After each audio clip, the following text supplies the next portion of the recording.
I never thought a broken deck would lead me to a broken woman, or that fixing one might help heal the other.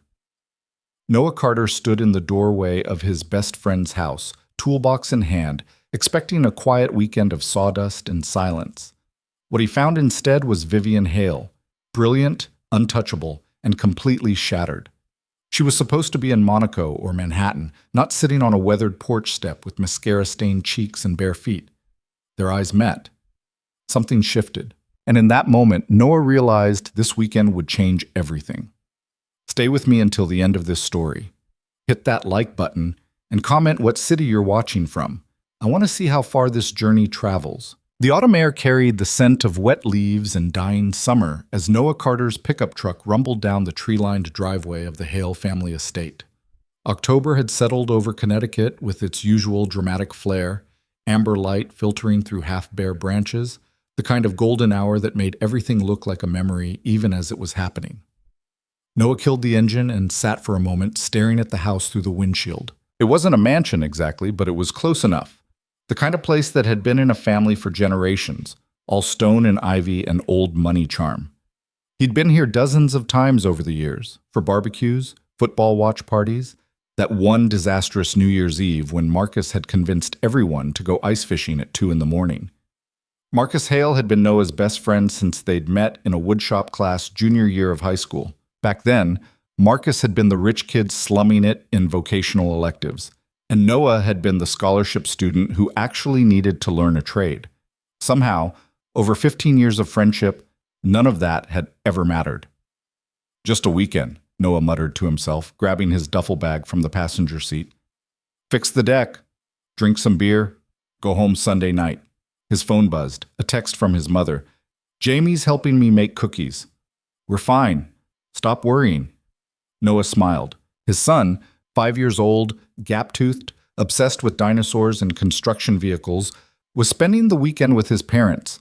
It was rare that Noah had a full 48 hours to himself. Since Emma had died 3 years ago, leaving him a widower at 29 with a toddler to raise alone, he'd structured his entire existence around being present for Jamie.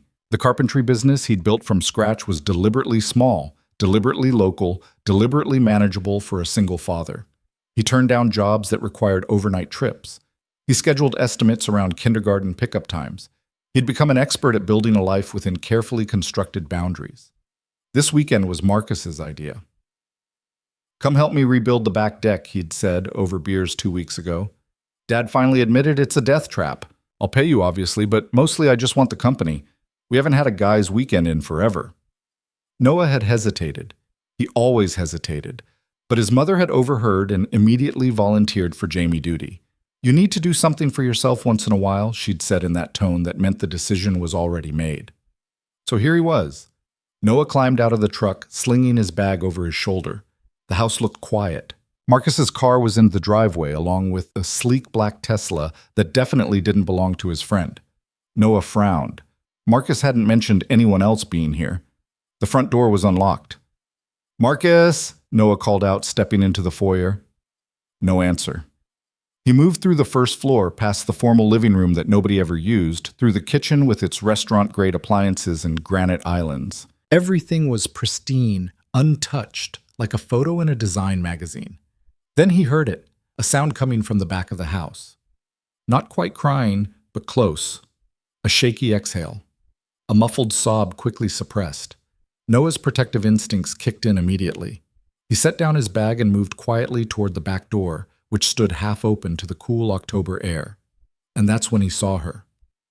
Vivian Hale sat on the top step of the deck, her back to the house, shoulders hunched forward. She wore an oversized gray sweater and black leggings, her dark hair pulled into a messy knot at the base of her neck.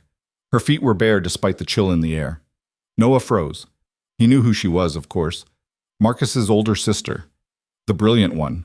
The successful one.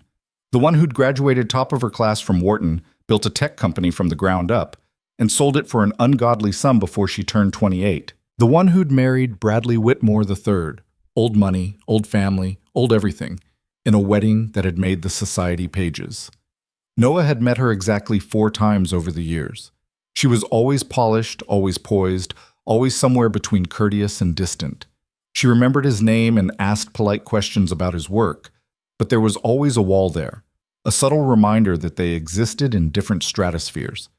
He'd last seen her at Marcus's birthday party 2 years ago. She'd arrived late, stayed an hour, and left early, her husband on her arm, both of them glowing with the kind of success that made normal people feel slightly inadequate just by proximity. And now here she was, sitting on a rotting deck in bare feet, crying. Noah cleared his throat softly. "Vivian?" She jerked upright, spinning around. Her eyes were red-rimmed, her face blotchy. For a split second, he saw pure vulnerability flash across her features before she tried to compose herself, swiping at her cheeks with the back of her hand. "Noah!" Her voice came out rough, surprised. I didn't know you were coming. Marcus asked me to help with the deck." He gestured vaguely at the weathered boards beneath her feet. "I can come back another time if—" "No." She stood quickly, wrapping her arms around herself. "No, it's fine. I'm the one who shouldn't be here. She trailed off, looking lost. An awkward silence stretched between them. Noah had built his entire adult life on reading situations and responding appropriately. You didn't successfully run a small business without learning how to navigate discomfort. But this felt different. This felt like stumbling onto something private and painful. "Is Marcus here?" he asked gently. "He ran to the store. Something about needing more beer and the right kind of screws for the deck." She attempted a smile. It didn't reach her eyes. "He should be back soon." "Okay." Noah nodded. Then, because he couldn't help himself. Because that was how he was wired. "Are you all right?" Vivian's composure cracked. Just slightly, just for a moment. Her jaw tightened, her eyes went bright with unshed tears, and she looked away quickly. "I'm sorry," she whispered. "I'm fine. I just needed somewhere to go for a few days, and Marcus said I could stay here while he worked on the house. I didn't realize he'd invited anyone else. I should probably go upstairs." "You don't have to do that," Noah said quietly. She looked at him then, really looked at him, and something passed between them. Recognition, maybe, or just the simple acknowledgement of shared human awkwardness. "I'm getting divorced," Vivian said suddenly, the words tumbling out like a confession. "It's not final yet, but it's happening. The lawyers are circling, the prenup is being dissected, and Bradley is—" She stopped, took a breath. "Sorry, you don't need to hear this." "I don't mind," Noah said, and he meant it. Vivian studied him for a long moment. Then she laughed, a sharp, bitter sound. "You know what's funny? I spent the last 5 years building a life that looked perfect from the outside. Perfect husband, perfect penthouse, perfect charity galas, and vacation photos. And the whole time I was so fucking lonely I could barely breathe." Noah didn't know what to say to that, so he just nodded. "Anyway," Vivian straightened her shoulders, visibly pulling herself together. "Welcome to the Hale family disaster zone. I promise I'll try to keep my emotional breakdowns to a minimum while you're working on the deck." "For what it's worth," Noah said carefully, "I don't think falling apart makes you a disaster. I think it makes you human." Something shifted in Vivian's expression. The defensive wall lowered just slightly. Before she could respond, they heard the rumble of an engine. Marcus's Jeep pulled into the driveway, music blasting from the open windows. "The cavalry arrives," Vivian murmured. She looked at Noah one more time. "Thank you. For being kind." Then she slipped past him into the house, disappearing up the stairs before Marcus even made it to the front door. Marcus burst into the kitchen laden with grocery bags, grinning like he'd just won the lottery. "Noah, you made it! I got the good beer and actual food because I know you'll judge me if we live on pizza and chips all weekend." Noah helped him unload the bags, letting his friend chatter about the deck project, the new table saw he'd bought and didn't know how to use, his latest dating disaster. It felt normal, familiar, easy, but his mind kept drifting back to the woman upstairs, to the raw pain in her eyes, to the way she'd wrapped her arms around herself like she was trying to hold the pieces together. "So Vivian's here," Marcus said, pulling Noah from his thoughts. "Yeah, I saw her." Marcus's expression sobered. "She told you about the divorce?" "A little. It's bad, man. Really bad." Marcus shook his head. "Bradley turned out to be a grade A asshole. There's another woman, or maybe multiple women. Viv won't tell me everything. He's fighting her on the settlement even though they had an ironclad prenup.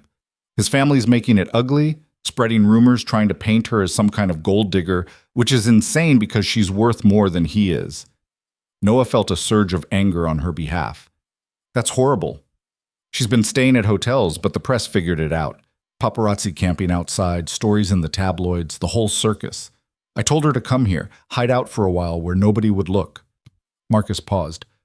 I should have told you she'd be here. I just thought maybe it wouldn't be weird.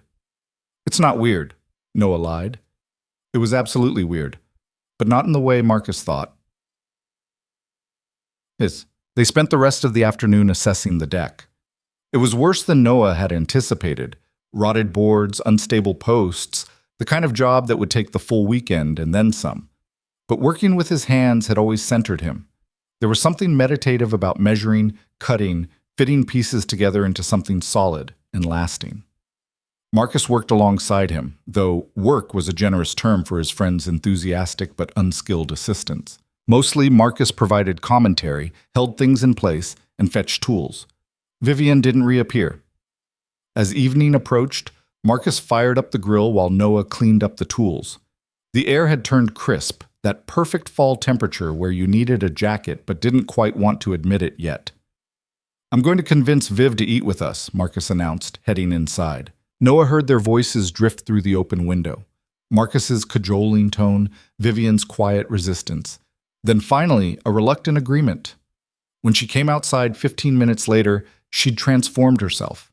The messy hair was now sleek and pulled back.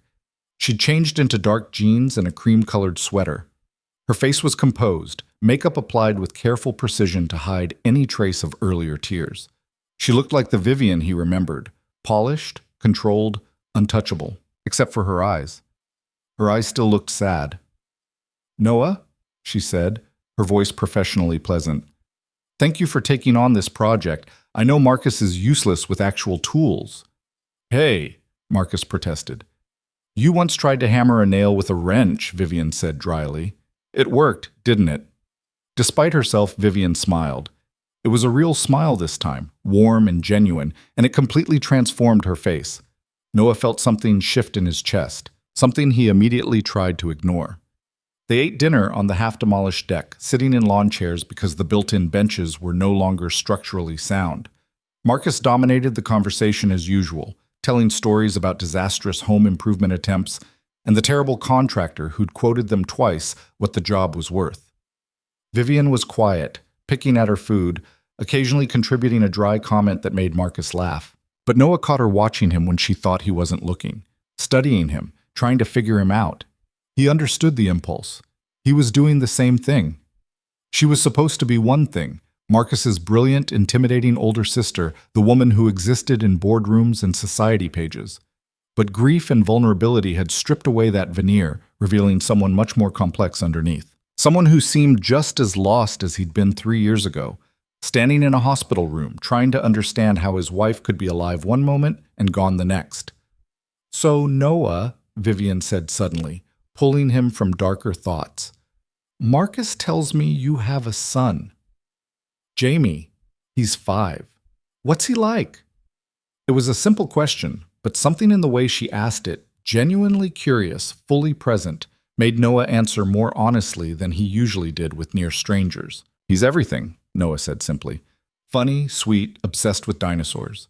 He asks about 1,000 questions a day, gives the best hugs, and has absolutely no filter.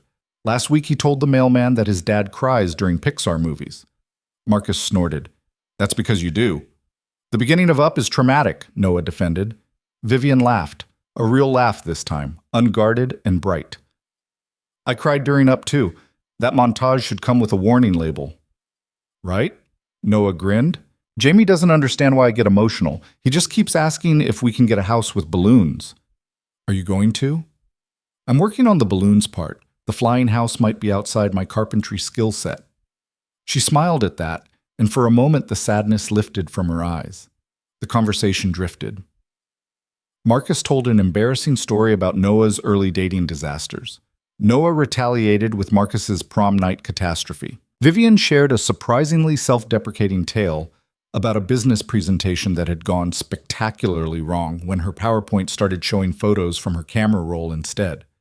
There I am, trying to discuss Q4 projections, she said, and the screen is showing my attempt to photograph a really good sandwich.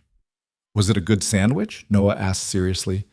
It was an exceptional sandwich, but not investor pitch appropriate. They laughed together, and it felt easy, natural, like they'd done this 100 times before. As the night deepened and the temperature dropped, Marcus declared it was too cold for outdoor drinking and herded them inside. He immediately claimed the best spot on the couch and started scrolling through streaming options. Noah settled into an armchair. Vivian curled up on the other end of the couch, pulling a throw blanket over her legs. Marcus put on some action movie, explosions, car chases, the kind of thing that required zero intellectual engagement. Perfect background noise. 20 minutes in, Marcus was snoring. Noah glanced over at Vivian. She was watching the TV, but her expression suggested she wasn't actually seeing it. Her mind was somewhere else entirely. "You okay?" he asked quietly. She startled slightly, then looked at him. Really looked at him. "Can I ask you something personal?" "Sure." Marcus told me about your wife, that she died. I'm sorry, I can't imagine what that was like." Noah took a breath. People usually got awkward when Emma came up. They changed the subject or offered platitudes, but Vivian's eyes held only genuine compassion. "It was the worst thing that ever happened to me," he said honestly. Sudden cardiac arrest. She was 27, healthy, no warning signs. One minute we were making breakfast, the next minute she was on the floor, and I was doing CPR while Jamie cried in his high chair. Vivian's hand went to her mouth. "Oh, Noah." The doctor said there was nothing anyone could have done. A congenital heart defect nobody knew about, 1 in a million chance. He paused. For a long time I was so angry. At her, at God, at the universe. It felt impossible that life could just continue. That the sun would keep rising and people would keep going to work and Jamie would keep needing breakfast and bedtime stories. "How did you survive it?" "I had to, for Jamie." Noah smiled slightly. "That kid saved my life in a lot of ways. Having someone who needed me, who couldn't understand why mommy wasn't coming back, it forced me to keep functioning, to build something from the wreckage." Vivian was quiet for a long moment. "I'm not comparing my situation to yours," she said finally. "Divorce isn't death, but sometimes it feels like mourning anyway. Mourning the future you thought you'd have, the person you thought you married, the version of yourself who believed in all of it." "That makes sense," Noah said. "Does it get easier?" "Yes and no." He considered his words carefully. The acute pain fades. You start having good days mixed in with the bad ones. You build a new normal, but there's a before and after now, and you're never quite the same person you were before. "That's what I'm afraid of," Vivian whispered, "that this will break me in ways I can't come back from." Noah leaned forward, his elbows on his knees. "Can I tell you what I learned?" She nodded. "You're stronger than you think you are. You don't feel strong right now. I get that. When Emma died, I felt like tissue paper, like the slightest wind would tear me apart. But you survive the unsurvivable. You take it day by day, sometimes hour by hour, and eventually you realize you're still standing." Vivian's eyes were bright with unshed tears. "I'm glad you're here," she said softly. The words hung in the air between them, weighted with meaning neither of them was quite ready to examine. On the couch, Marcus let out a particularly loud snore and shifted position, his head lolling back against the cushions. The moment broke. Vivian stood, pulling the blanket tighter around her shoulders. "I should get some sleep. Big day of hiding from my life tomorrow." "For what it's worth," Noah said, "I don't think you're hiding. I think you're regrouping." She smiled at that, small, but genuine. "Good night, Noah." "Good night, Vivian." He watched her disappear up the stairs, then sat in the quiet living room listening to Marcus snore and the old house settle around him. Something had shifted tonight. Some connection had formed that he didn't quite understand and probably shouldn't pursue. Vivian Hale was brilliant, wealthy, and going through a nightmare divorce from a man in her own stratosphere. Noah was a small-town carpenter with sawdust in his hair and a 5-year-old at home. They had nothing in common except Marcus and a shared understanding of what it meant to have your life fractured beyond recognition. He should keep his distance, Be friendly, but professional. Help Marcus fix the deck and go home Sunday night, and forget about sad eyes and unexpected vulnerability. That was the smart thing to do. Noah had a feeling he wasn't going to do the smart thing. He woke the next morning to the smell of coffee and the sound of voices in the kitchen. Sunlight streamed through the guest room window, bright and insistent. Noah checked his phone. 2 texts from his mother, both containing photos of Jamie covered in what appeared to be pancake batter. He smiled, typed out a quick response, and headed downstairs. Marcus stood at the stove, attempting to make eggs. Vivian sat at the kitchen island, wrapped in an oversized cardigan, nursing a cup of coffee and watching her brother with obvious amusement. "He's going to burn them," she said when Noah entered. "I am not going to burn them," Marcus protested. "You always burn them. It's like your signature move." "Noah, tell her I can cook." "I've seen you burn water," Noah said, accepting the coffee Vivian poured for him. Traitor. They ended up with slightly burned eggs, slightly burned toast, and perfectly good coffee. Vivian made fruit salad to compensate for her brother's culinary disasters. They ate together at the island, trading sections of the newspaper, comfortable in a way that felt oddly domestic. "So," Marcus said through a mouthful of toast, "I have a confession." Noah raised an eyebrow. "I have to run into the city for a few hours. Client emergency. I tried to push it, but they're threatening to take their business elsewhere, and it's a big account." "Okay. Which means you two are stuck together for the morning." Marcus looked between them. "That's weird, right? Should I cancel? I can probably cancel." "Marcus, go to your meeting," Vivian said. "Noah's here to work on the deck, not babysit me. We're both adults." "I can keep working on the demo," Noah agreed. "No problem."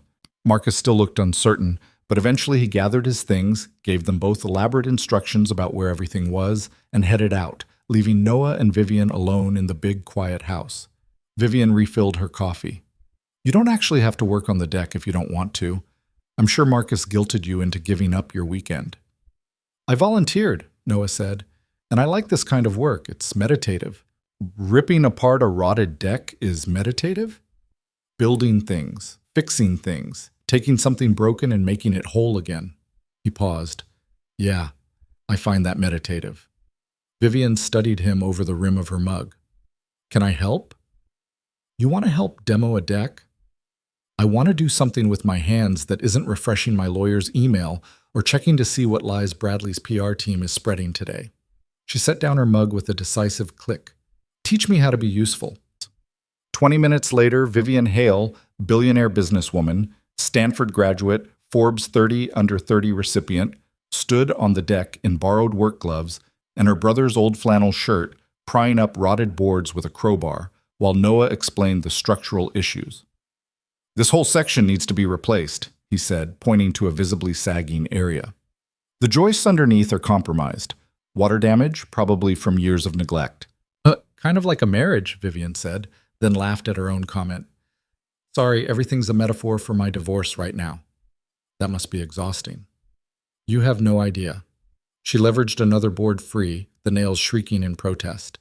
"This is actually really satisfying, right?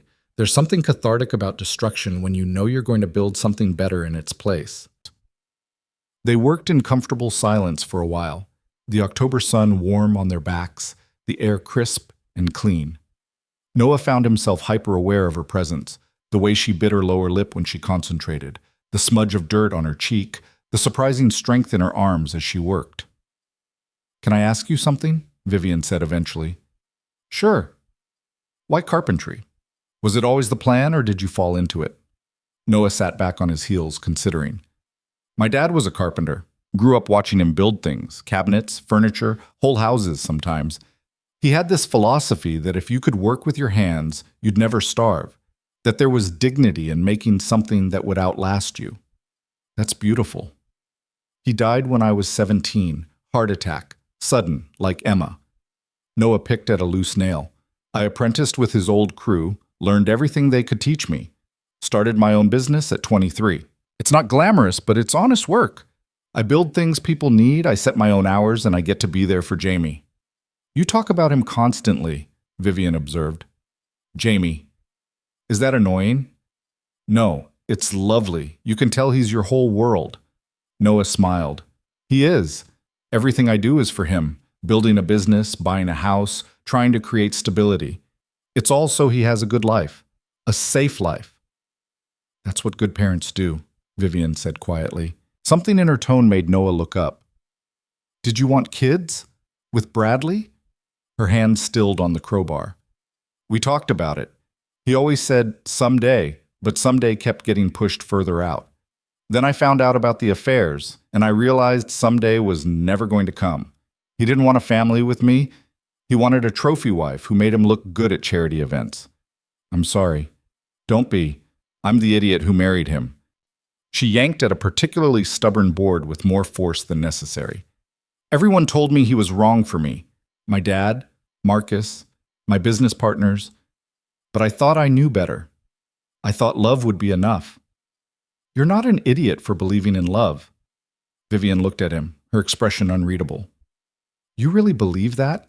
Even after what you've been through? Especially after what I've been through. Emma and I had 3 years together. 3 years of good marriage before she died. I'd rather have those 3 years than a lifetime of playing it safe. They held eye contact for a long moment. Then Vivian's phone buzzed insistently. She pulled off her gloves with a sigh, checking the screen. Her expression darkened. Bradley's lawyer, she said flatly, wanting to schedule another mediation session because apparently the 12 we've already had weren't enough. She stepped away to take the call, her voice shifting into something cool and professional. Noah tried not to eavesdrop, but it was impossible not to hear the sharp edge of her responses, the barely controlled anger underneath the corporate speak. When she hung up, her hands were shaking. Hey, Noah said gently, you okay? They want to contest the prenup. Claim I coerced him into signing it, which is insane because his lawyers wrote the damn thing. She laughed, a hollow sound. They're going to drag this out as long as possible, make it as painful as they can. That's the strategy. What do you need right now? The question seemed to surprise her. What? Right now in this moment, what would help? Vivian looked at him, then at the half-demolished deck, then back at him. Can we just keep working? I don't want to think about lawyers or Bradley or any of it. I just want to tear apart something that actually deserves it. Absolutely. They spent the rest of the morning demolishing the old deck with renewed vigor. Vivian threw herself into the work with an intensity that was probably unhealthy, but definitely effective. Noah led her, understanding sometimes you needed to channel pain into something physical. By lunchtime, they'd cleared twice as much as he'd expected. They were both covered in dirt and sweat, and Vivian's expensive leggings were probably ruined, but she looked more alive than she had since he'd arrived. I'm starving, she announced, pulling off her gloves. Want me to make lunch? You cook? I'm a single dad. I cook, clean, do laundry, braid hair, and can name every dinosaur that ever existed. I contain multitudes. Vivian laughed. Okay, impress me. Noah raided Marcus's kitchen, finding enough ingredients to make grilled cheese and tomato soup. Nothing fancy, but comfort food done well. Vivian perched on the kitchen counter, watching him work with unconcealed interest. You're very competent, she observed. Is that a compliment or an insult? A compliment. It's attractive when someone knows what they're doing. The comment hung in the air between them, loaded with something neither of them was ready to name. Noah focused on buttering bread. How long have you been staying here? 3 days. I was at the plaza before that, but someone tipped off page 6. Showed up to my hotel room door at 6 in the morning, asking if I'd comment on Bradley's new girlfriend. That's horrible. That's my life now. She sighed. I built a company, Noah. I employed 200 people, created something from nothing, sold it for more money than I knew what to do with, and all anyone wants to talk about is my failed marriage and who Bradley's fucking. Noah flipped the sandwiches. What was the company? Educational software for underprivileged schools. My thesis at Stanford was about the achievement gap, and I wanted to do something about it. We created adaptive learning programs that met kids where they were, helped teachers differentiate instruction without adding to their workload. Her whole face changed when she talked about it, lit up with genuine passion. That's amazing. It was. And then I sold it, married Bradley, and spent 5 years on charity boards and interior designers and learning which fork to use at state dinners. I told myself I was happy, that this was what success looked like. But you weren't happy. I was performing happiness, There's a difference. She watched him plate the sandwiches. What about you? Are you happy? Noah considered the question. Most days, yeah, it's not the life I planned. Emma was supposed to be here. We were supposed to raise Jamie together. But I have good work, a great kid, people I love. Could be worse. That's a very measured answer. You asked if I was happy, not if I was ecstatic. Happiness doesn't have to be fireworks. Sometimes it's just steady, stable, knowing you can handle what comes. Vivian hopped down from the counter as he carried their plates to the table. I think I forgot what stable feels like. They ate lunch together, the conversation drifting from heavy topics to lighter ones. Vivian asked about his business, his clients, the projects he was most proud of. Noah asked about her education software, the challenges of scaling a startup, what it felt like to see her creation in schools across the country. She was brilliant. That had never been in question. But she was also funny, self-deprecating, genuinely curious about his work in a way that didn't feel condescending. She asked intelligent questions about joinery techniques and load-bearing structures. She told him about the time she'd tried to build furniture from IKEA and ended up with something that looked like abstract art. I'm good at business, she admitted. I'm terrible at anything requiring spatial reasoning. That's okay. I'm good at spatial reasoning and terrible at business. Marcus says your company is doing well. It's sustainable. I'll never be rich, but I can pay my bills and give Jamie a good life. That's enough. Vivian looked at him thoughtfully. You really mean that, don't you? You're not just saying it. Why would I lie?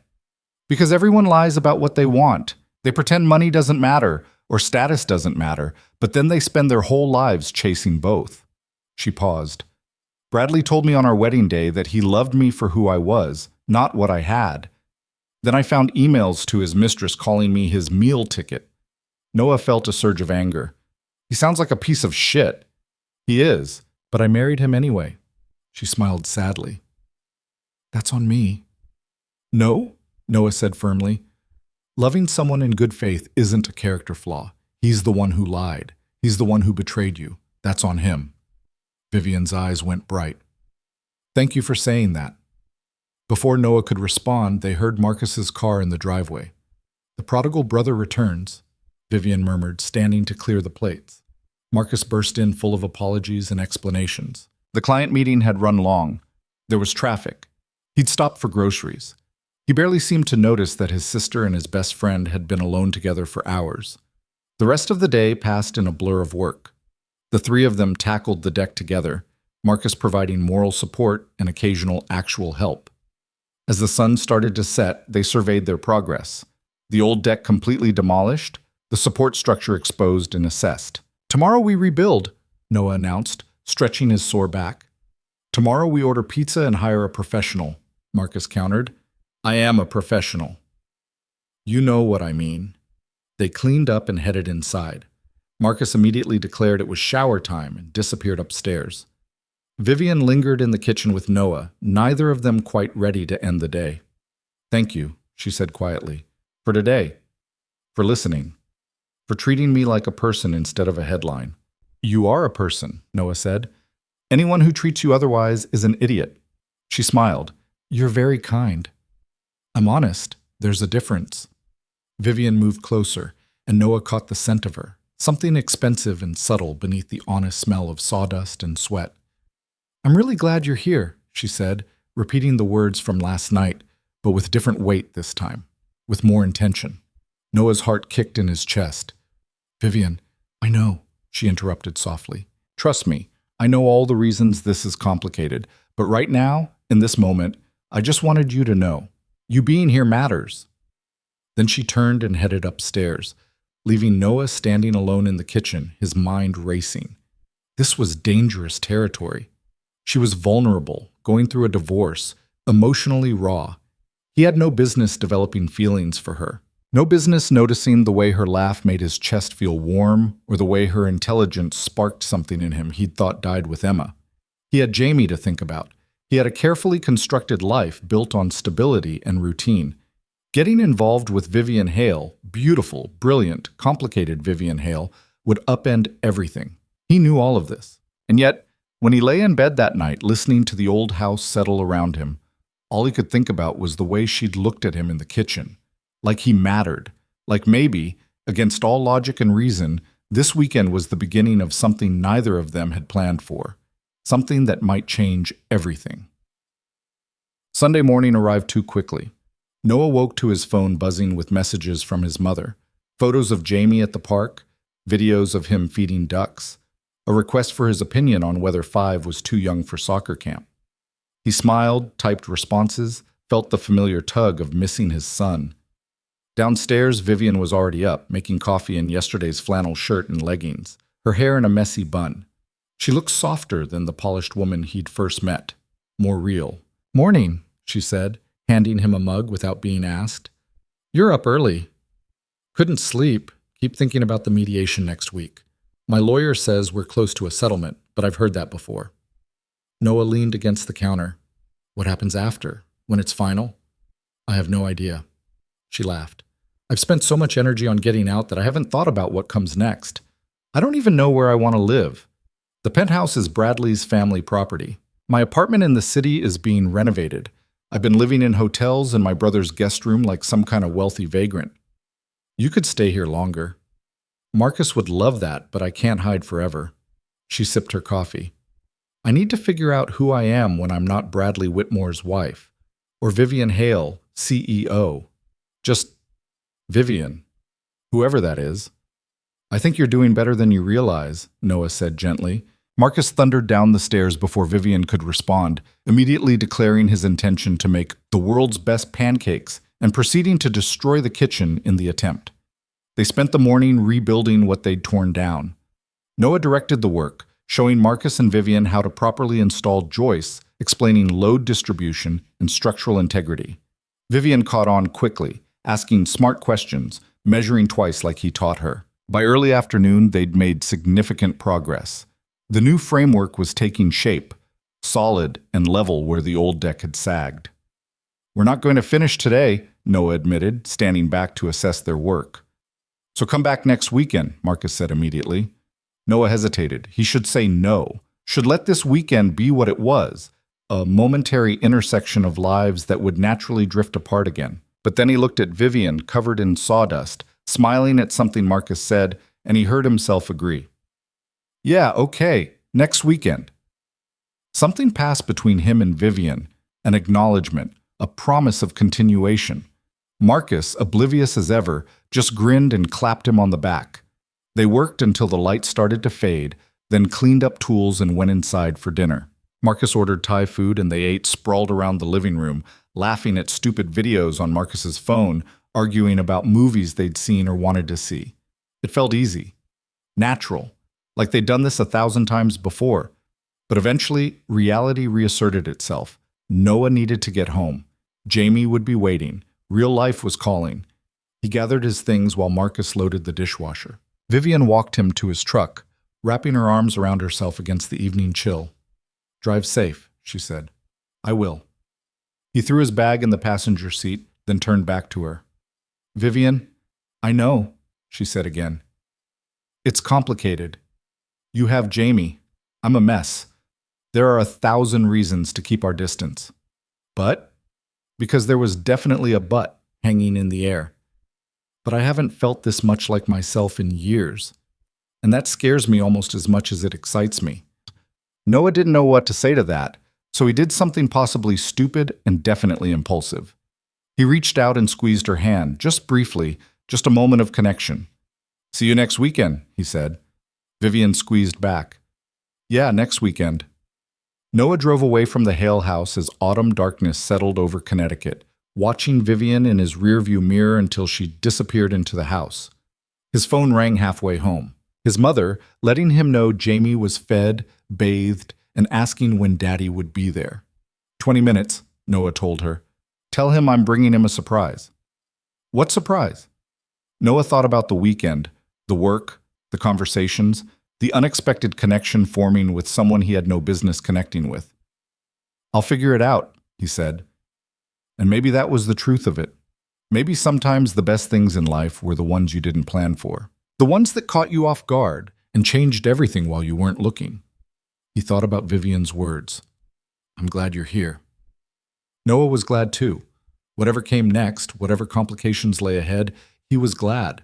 That had to count for something. The week that followed moved with the strange elasticity of time, when you're waiting for something you shouldn't want as much as you do. Noah threw himself into work. A kitchen renovation in Fairfield, custom bookshelves for a professor's home office, 3 different repair estimates that kept him busy from dawn until Jamie's bedtime. But even as his hands measured and cut and assembled, his mind kept drifting back to a half-demolished deck and the woman who'd worked beside him in borrowed flannel. He told himself it was nothing. A connection formed in a moment of vulnerability. Vivian was lonely, he was kind, and they'd probably laugh about it someday when she was happily remarried to some CEO and he was still building cabinets in Connecticut. But then his phone would buzz with a text message, and all his rational arguments would evaporate. The first text came Monday evening while Noah was giving Jamie a bath. Just a simple message. Thank you again for this weekend. Marcus is already planning your sainthood for putting up with us. Noah had stared at those words for a full minute before responding. No sainthood necessary. I had a good time. 3 dots appeared, disappeared, appeared again. Then, me too, more than I expected to. That opened a floodgate neither of them seemed able to close. The text started casually enough. Vivian asking carpentry questions about the deck project, Noah sending her photos of Jamie's latest dinosaur drawings. But within days, the conversation had shifted into something deeper. She told him about sleepless nights spent reviewing legal documents, about the humiliation of seeing her marriage dissected in the tabloids, about her fear that she'd wasted the best years of her life on a man who'd never really loved her. Noah found himself sharing things he rarely talked about. The guilt that sometimes crept in late at night when he wondered if he was doing enough for Jamie, the loneliness of being the only parent at kindergarten pickup, the strange weight of being 28 when Emma died and feeling like life had divided into before and after. Do you ever feel angry at her? Vivian asked one night. For leaving you? Noah had been putting away dishes, his phone propped against the backsplash. He paused, considering the question with the honesty it deserved. Sometimes, not at her specifically, but at the unfairness of it all. We were supposed to grow old together. She was supposed to see Jamie start school, lose his first tooth, graduate high school. She's going to miss everything, and that makes me so fucking angry sometimes I can barely breathe. The response came quickly. That makes sense. Anger is just love with nowhere to go. Noah had read that line 3 times, something in his chest tightening. Where'd you learn that? Therapy. Lots and lots of therapy. My divorce lawyer recommended a good one, said it would help me process my feelings in a healthy manner. Mostly I just cry for 50 minutes while she hands me tissues. Does it help? I think so. I'm not drinking a bottle of wine every night anymore, so that's progress. The honesty of that admission made Noah's heart ache. Were you? Drinking that much? For a while, yeah, after I found out about Bradley's affairs. It was either that or set his vintage Mercedes on fire, and my lawyer said arson would complicate the divorce proceedings. Despite the heaviness of the conversation, Noah smiled. Probably sound advice. She's very practical. I don't think she approves of me texting you, actually. Noah's fingers hovered over the keyboard. Why not? She says I need to spend time alone, figure out who I am without a man in my life, that I have a pattern of defining myself through relationships. Does she have a point? The 3 dots appeared and disappeared several times. Finally, probably. But you're easy to talk to, and I don't have many people I can be honest with right now. Is that selfish? No, but if your therapist thinks you need space, I can give you that. What if I don't want space? Noah had stared at that message for a long time, acutely aware that they were edging toward something neither of them had explicitly named, something that felt inevitable and terrifying in equal measure. Then no space, he'd finally typed. But Vivian, I need you to know I'm not trying to take advantage of what you're going through. I know that. You're one of the only people who isn't trying to get something from me. Do you know how rare that is? The conversation had continued late into the night, touching on everything and nothing. Childhood memories, favorite books, the best pizza in Connecticut, whether aliens existed, what they'd do if they won the lottery. By the time Noah finally said goodnight and crawled into bed, it was past midnight and his alarm would go off in 5 hours.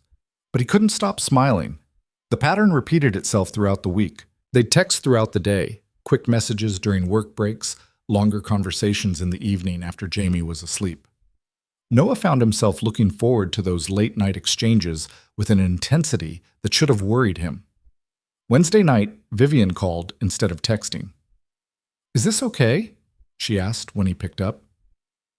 "I just needed to hear a voice that isn't my lawyer or my brother or a journalist asking for comment." "It's okay," Noah said, settling into his usual spot on the couch. "What happened?"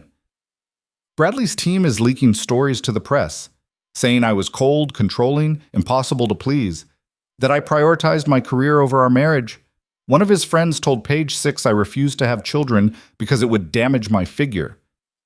The bitterness in her voice was palpable. "That's bullshit," Noah said flatly. "Of course it's bullshit, but it doesn't matter because now it's out there and people believe it. I'm the ice queen who cared more about boardrooms than babies." She laughed, a hollow sound. "The irony is, I would have loved to have children. Bradley was the one who kept postponing, said we needed to wait until his career was more established, until we had the right house, until the timing was perfect. The timing was never going to be perfect because he never actually wanted them." "I'm sorry. I should be used to it by now. The lies, the spin, the character assassination. This is how these things go when you're divorcing someone with money and connections. But it still hurts every single time." Noah could hear the tears in her voice, quickly suppressed. "Where are you right now?" "Hotel room in Manhattan. I have early meetings tomorrow with my financial team. We're restructuring my portfolio, making sure Bradley can't touch anything that's legally mine." "Are you alone?" "Yeah, why?" "Just making sure you're okay." There was a pause, and when Vivian spoke again, her voice was softer. "Can I tell you something embarrassing?" "Always." "These conversations with you are the best part of my day. I know that's pathetic considering we've known each other for basically a week." "It's not pathetic," Noah interrupted. "And for what it's worth, these conversations are the best part of my day too." "Really? Really? Jamie's a close second, but you've got better vocabulary."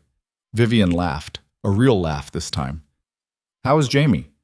"Currently obsessed with volcanoes. We spent 45 minutes tonight building a baking soda volcano for his show and tell. It exploded all over the kitchen." "Did you get pictures?" "So many pictures. My mom says I'm creating a narcissist by documenting every moment of his life."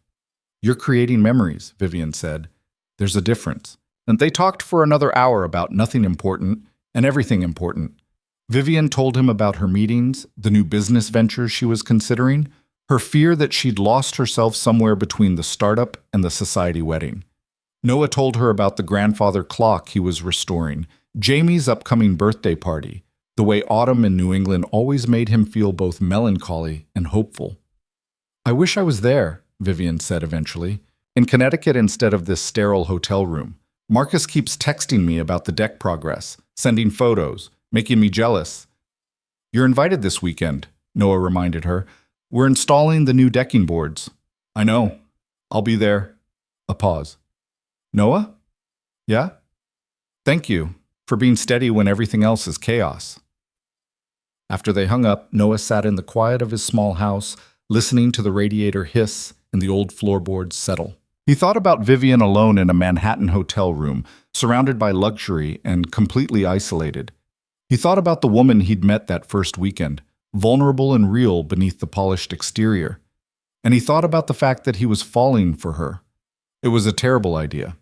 She was still married, technically, still processing a nightmare divorce, still figuring out who she was outside of her relationship. The last thing she needed was a small-town carpenter with a kid and a modest life offering her complications. But the heart didn't care about logistics. The heart just kept pulling him toward her with a gravity he couldn't fight even if he wanted to. By Friday afternoon, Noah was loading his truck with tools for the weekend, trying to ignore the nervous energy thrumming through his body. Jamie was already at his parents' house, bribed with promises of McDonald's and a movie. Marcus had texted 3 times about beer and pizza toppings, but it was the message from Vivian that made Noah's hands still on the toolbox. "I'm scared," she'd written, "not of the divorce or the lawyers, of whatever this is between us, of how much I'm looking forward to seeing you. Is that crazy?" Noah typed and deleted 3 different responses before settling on, "If you're crazy, then so am I." Her reply came instantly. Maybe we can be crazy together. The drive to the Hale house felt both endless and far too short. Noah's mind spun with possibilities, consequences, all the ways this could go wrong. But when he pulled into the driveway and saw Vivian sitting on the front steps waiting for him, all his careful reasoning evaporated. She stood as he parked, and he noticed details. The way she'd dressed in jeans and an old sweater instead of her usual polished attire. The tentative smile that transformed into something brighter when their eyes met. The fact that she'd been waiting outside for him specifically. "Hey," she said as he climbed out of the truck. "Hey yourself." They stood there for a moment, the October wind whipping leaves around their feet, neither quite sure what to do with the tension crackling between them. "Marcus is running late," Vivian said. "Client call went long. He'll be here in an hour or so." "Okay. So it's just us for a bit." "Okay," Noah repeated. Vivian stepped closer. "I've been thinking about what I said yesterday, about being scared." "Me too. And I think—" She paused, searching for words. "I think I'm tired of being careful. I spent 5 years being careful with Bradley, monitoring my words, managing his image, making myself smaller so he could feel bigger. I don't want to do that anymore." Noah's heart was pounding. "What do you want?" "Honesty, even if it's messy, even if the timing is terrible." She looked up at him. "I like you, Noah. A lot. More than I should probably admit right now. And I know this is complicated and I'm still technically married and you have Jamie to think about, but I needed you to know." He'd imagined this moment a dozen different ways throughout the week. Imagined being noble, stepping back, doing the right thing. But standing here with Vivian looking at him like he was something precious and fragile, all his noble intentions crumbled. "I like you too," he said quietly.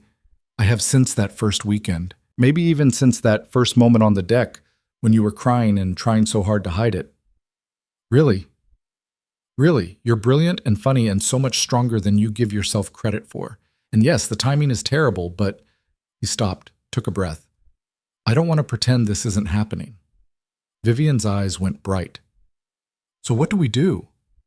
"I think we're honest with ourselves and each other. We don't rush anything. We give you time to finish your divorce and figure out your life.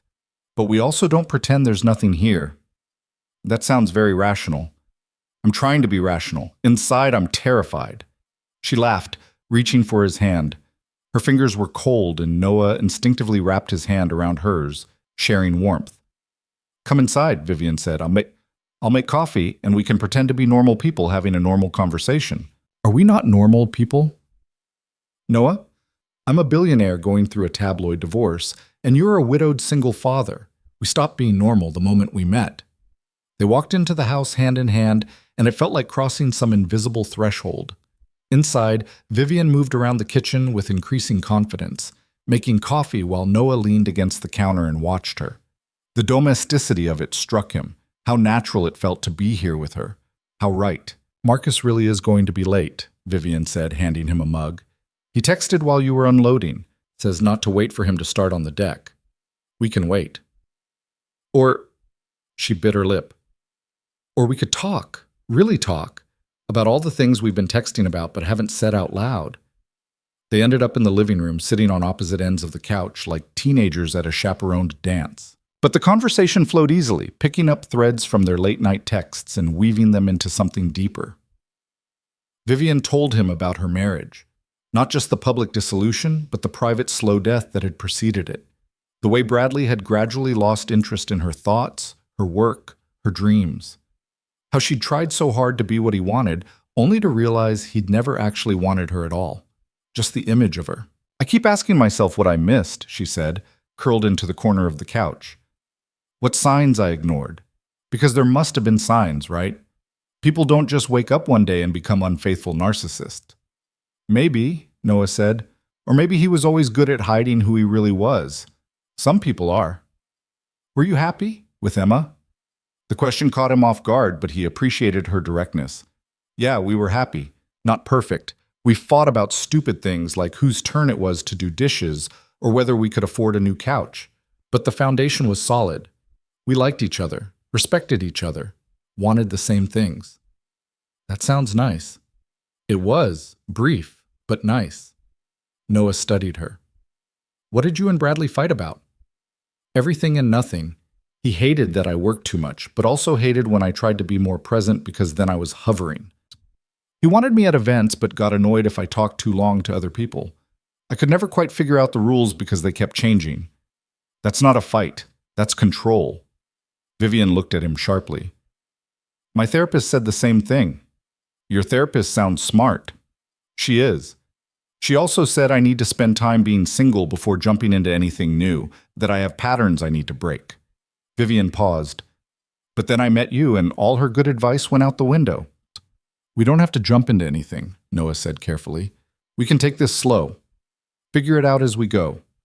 Is that what you want? Slow?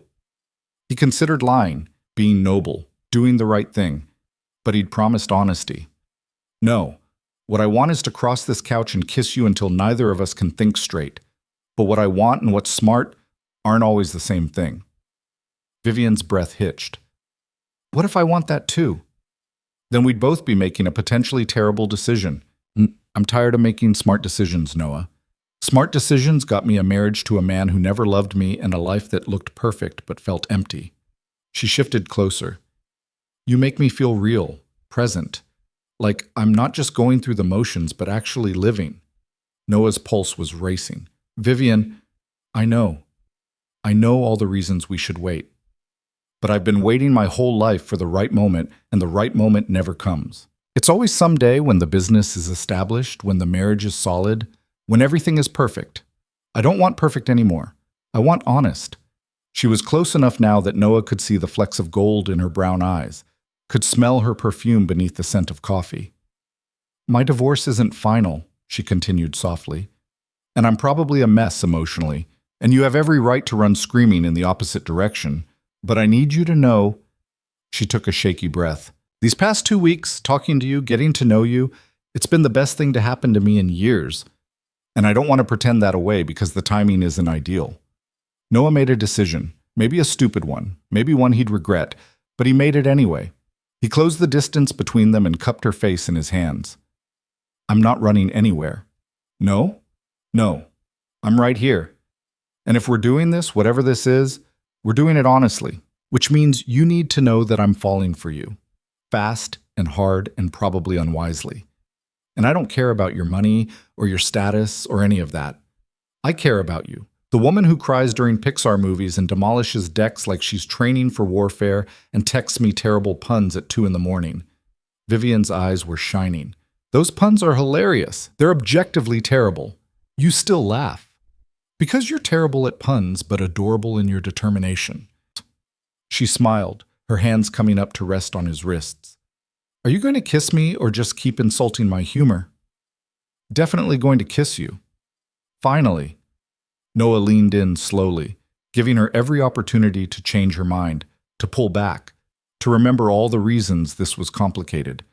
But Vivian met him halfway, and when their lips finally touched, it felt like something clicking into place. The kiss was soft at first, tentative, both of them learning the shape of something new. But then Vivian made a small sound in the back of her throat and pressed closer, and Noah forgot about being careful.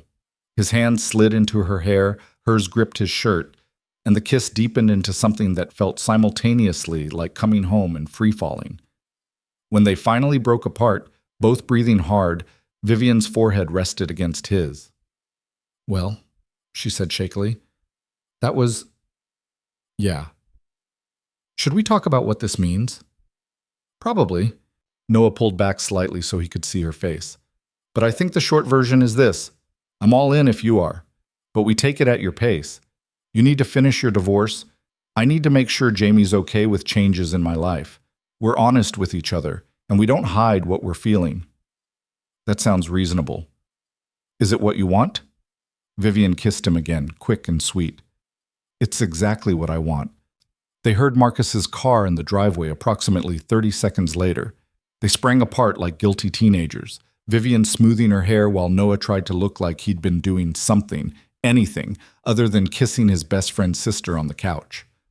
Marcus bounded in carrying pizza boxes and a case of beer, completely oblivious to the charged atmosphere. Sorry I'm late. Client was being impossible. Did you guys start without me? He looked between them. Why do you both look weird? We don't look weird, Vivian said too quickly. You definitely look weird. Did something happen? We were just talking, Noah managed. About the deck. The deck, right. Marcus set down the pizza. Well, let's eat and then get to work. I'm determined to actually be useful this weekend instead of just providing moral support. The rest of the evening passed in a strange duality. On the surface, everything was normal. They ate pizza, worked on the deck, joked around like they always did.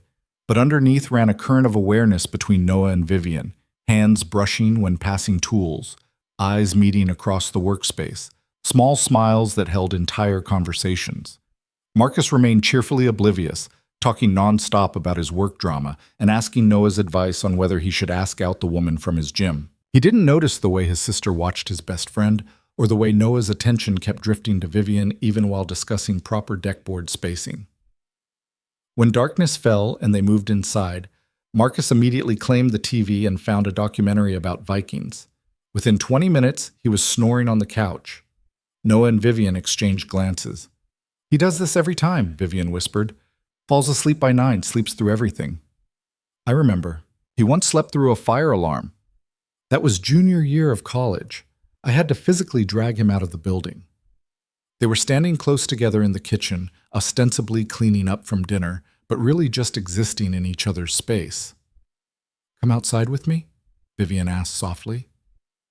They grabbed jackets and slipped out to the newly rebuilt section of deck. The October night was crisp and clear, stars brilliant overhead. Vivian settled onto one of the new boards and Noah sat beside her, their shoulders touching. I've been thinking about logistics, Vivian said. Okay. My lawyer says the divorce should be final within the next 2 months. Bradley's team is running out of stalling tactics. Once it's done, I'm free. And then? Then I figure out what I want my life to look like, where I want to live, what I want to do. I've been offered positions on several boards. I could start another company, or I could take time and just be, for the first time since college. Noah listened, hearing what she wasn't saying. Where does Connecticut factor in? He asked carefully. That depends. On?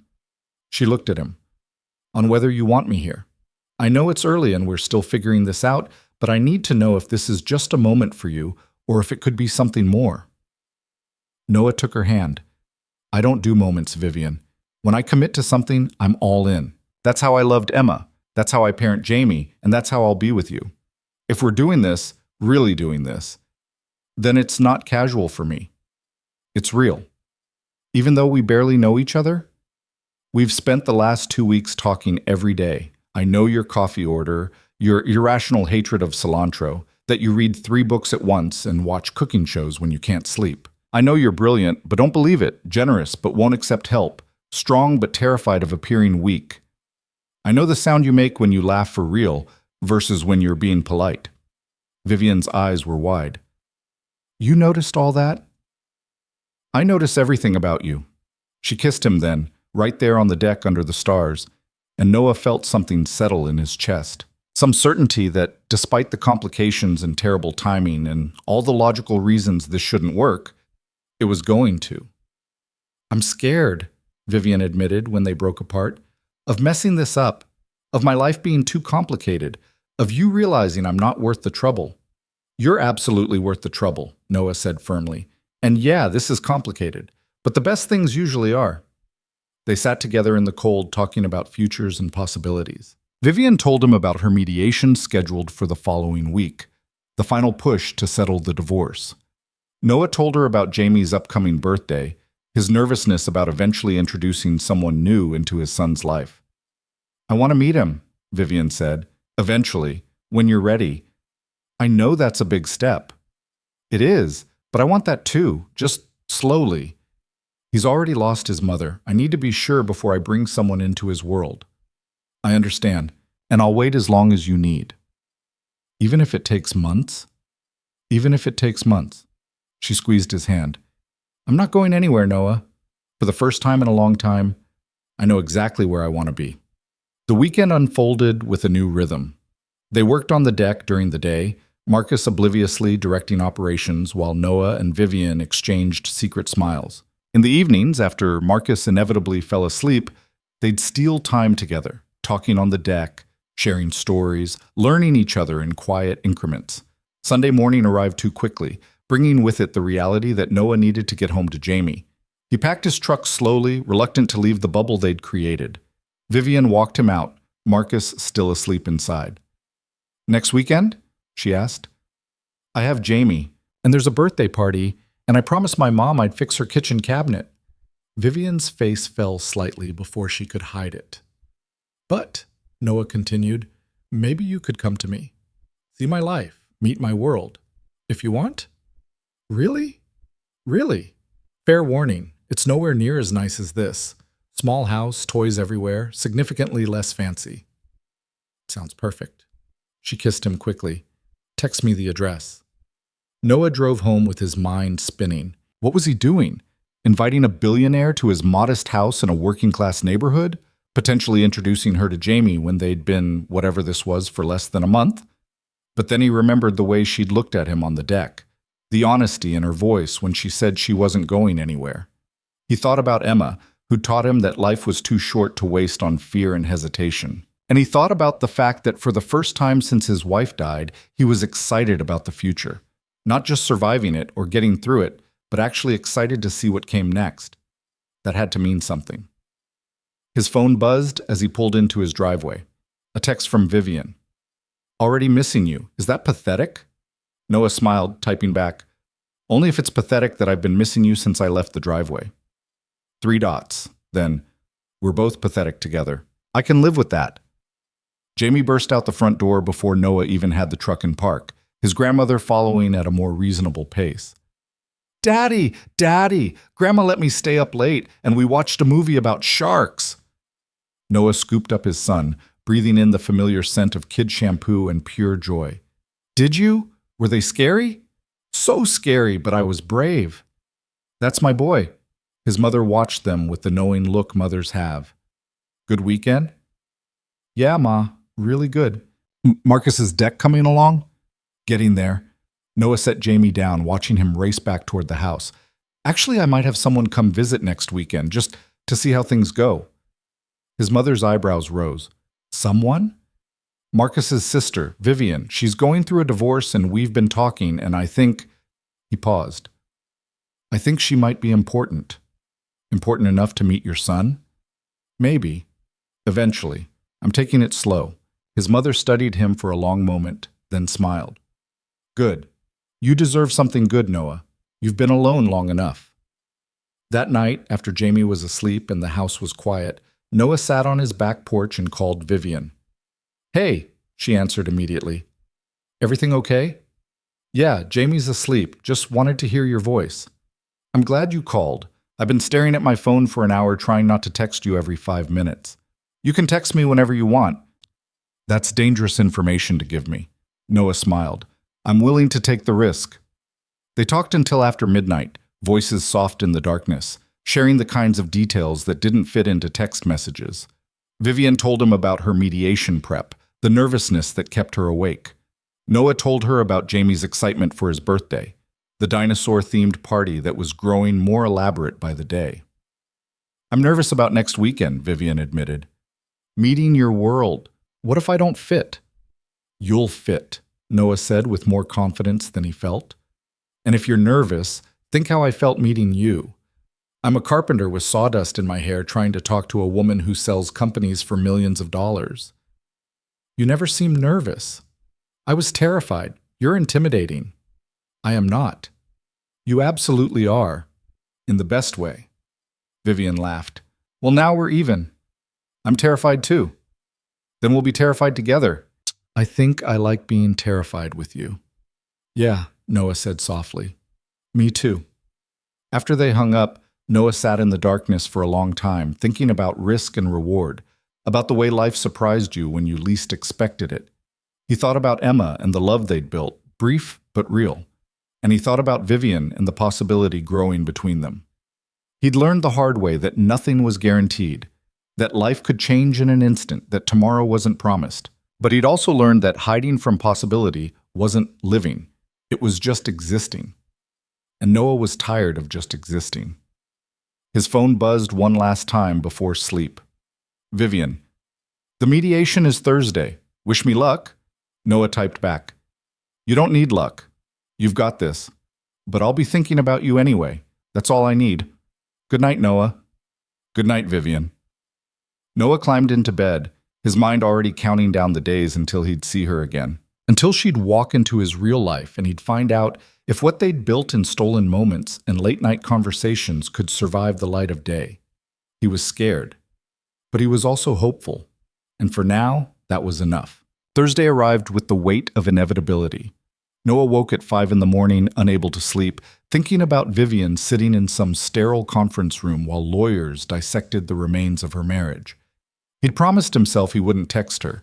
She needed to focus, needed all her energy for what was coming. But by 7, he broke down and sent a simple message. You've got this. Her response came almost immediately. I'm terrified. That's normal. But you're stronger than you think. I wish you were here.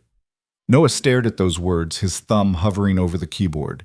He had a consultation at 9, a cabinet install at noon, Jamie to pick up from kindergarten at 3. His day was structured, planned, the kind of carefully constructed schedule that kept his small business running and his son's life stable. But Vivian needed him. He made a decision that probably qualified as irresponsible but felt absolutely necessary. He called his client and rescheduled the consultation, texted his installation crew to handle the cabinet job without him, and called his mother. Ma, I need a favor. Can you get Jamie from school today? Of course. Everything all right? Yeah, there's something I need to do. His mother was quiet for a moment. This about the woman you mentioned? Marcus's sister? Yeah. Then go. Jamie will be fine with me. Thanks, Ma. Noah was in his truck 5 minutes later, driving toward Manhattan with no real plan beyond being there. Vivian had mentioned the mediation was at her lawyer's office in Midtown. He texted her the address, asking if it would help or hurt for him to be nearby. Her response came 20 minutes later. You're coming to the city? Already halfway there. Noah, you don't have to do that, I know, but I want to. No pressure. If you need to do this alone, I'll grab coffee and wait. But if you need someone in your corner, I'm here. The 3 dots appeared and disappeared several times. Then, 4th floor lobby. There's a cafe. I'll text you when we break. Noah made it to Manhattan by 8:30, found parking in an overpriced garage, and located the building, all glass and steel, the kind of place that screamed corporate law and hourly rates that would make his eyes water. The cafe Vivian mentioned was tucked in the corner of the lobby, sleek and modern, serving coffee that cost more than his usual breakfast. He bought a cup anyway and settled into a corner table with a clear view of the elevators.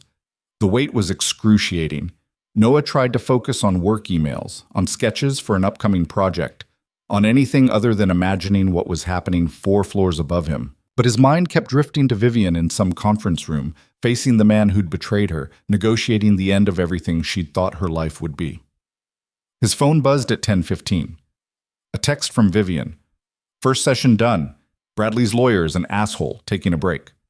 Noah was already standing when the elevator doors opened and Vivian stepped out. She looked exhausted, her hair pulled back in a severe bun, wearing a black suit that probably cost more than his truck, her makeup immaculate but unable to hide the strain around her eyes. Then she saw him, and her entire face transformed. You actually came, she said, crossing the lobby in quick strides. I said I would. I know, but I thought... She stopped a few feet away, suddenly uncertain. They were in public, in her professional world, and Noah realized she didn't know what was appropriate, what they were to each other in spaces like this. He solved the problem by pulling her into a hug. Vivian melted into him, her arms wrapping tight around his waist, her face pressed against his chest. He felt her shoulders shake and realized she was crying, silent, suppressed sobs she'd probably been holding back for hours. I've got you, Noah murmured. I've got you. They stood like that for a long moment, ignoring the curious glances from lobby traffic. When Vivian finally pulled back, she swiped at her eyes, trying to salvage her makeup. Sorry, she whispered. I'm a mess. You're allowed to be a mess. Noah guided her to his corner table, away from prying eyes. What happened up there? Vivian took a shaky breath. Bradley showed up with his parents. His mother kept making comments about how I'd trapped her son, how the prenup was clearly unfair. His lawyer tried to argue that my company's value should be considered marital property, even though I built it before we met. And Bradley just sat there looking bored, like this was all beneath him. That's bullshit. My lawyer tore their arguments apart, but it doesn't make it less exhausting or humiliating. Having to justify my own success, prove I'm not some gold digger, defend decisions I made when I still believed he loved me. She laughed bitterly. His lawyer actually suggested I was having an affair. That's their new strategy. Paint me as the unfaithful one. Noah felt anger flash through him. With who?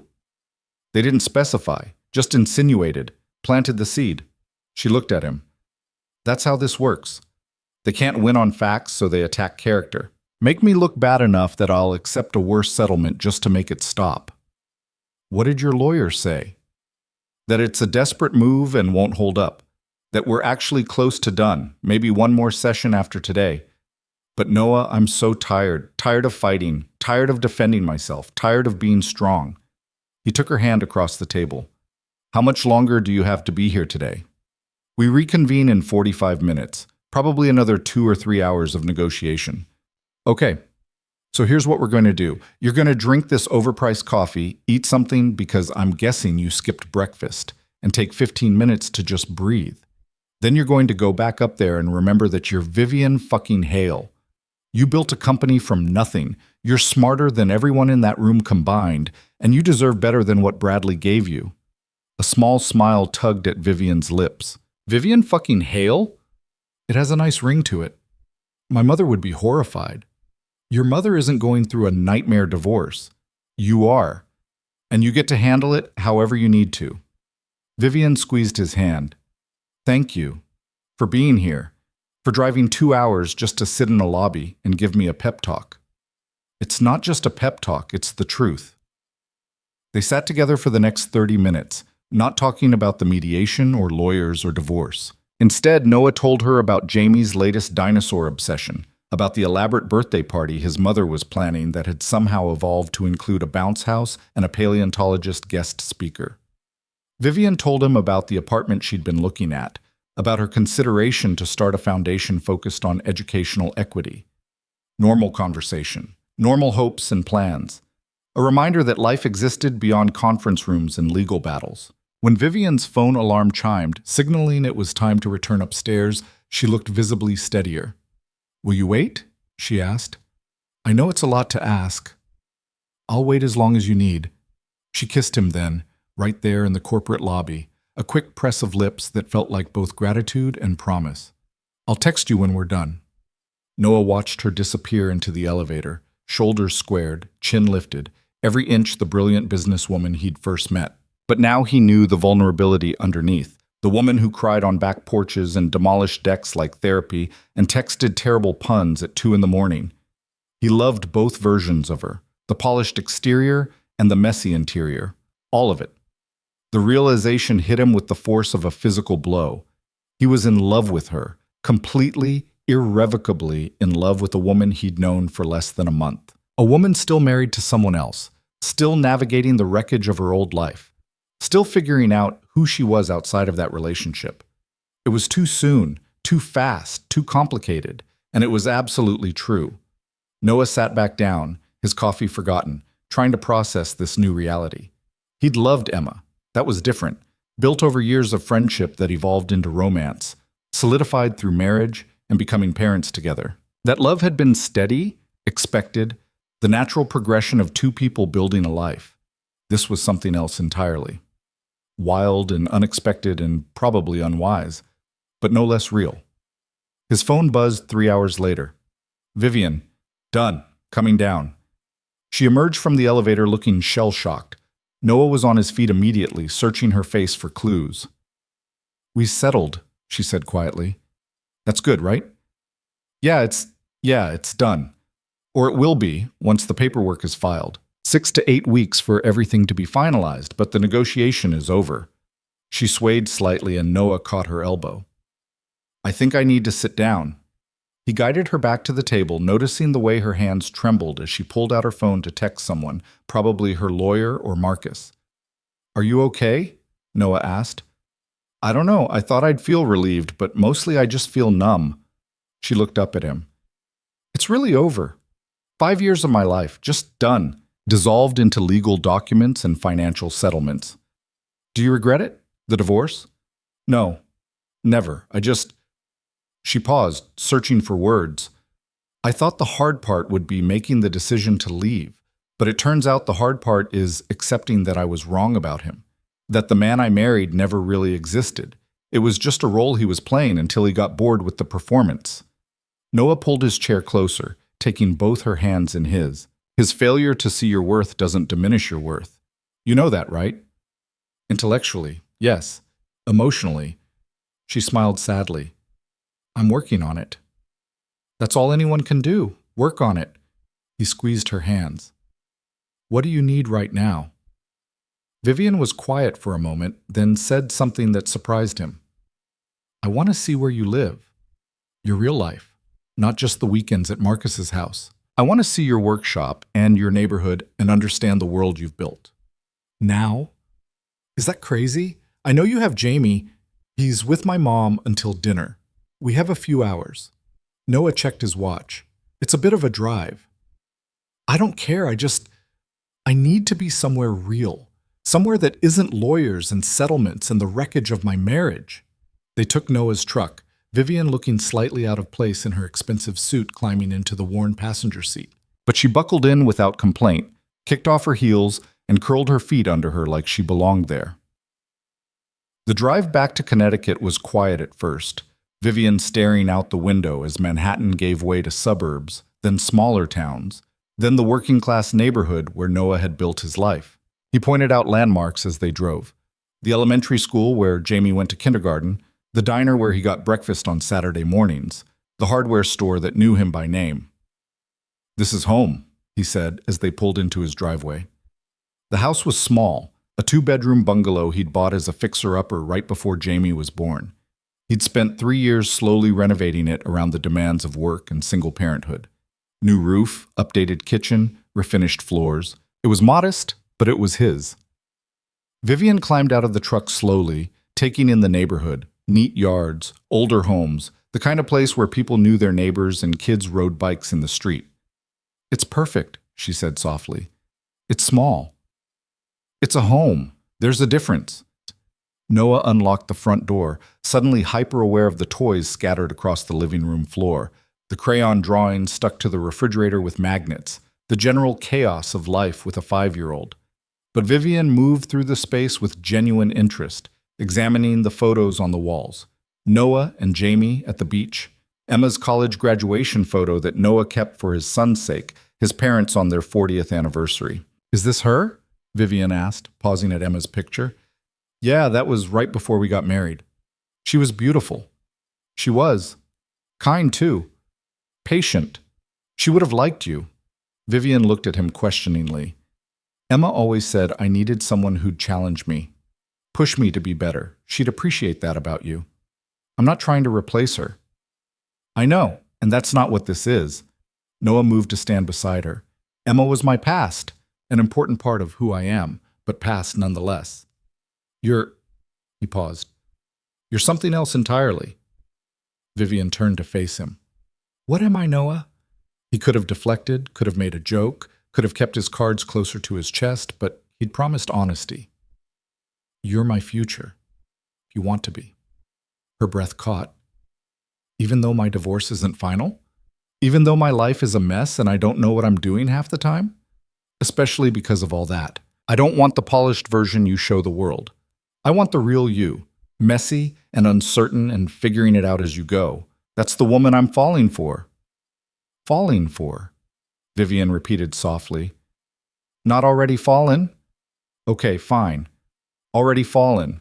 Completely, stupidly fallen for you." She kissed him then, different from their previous kisses.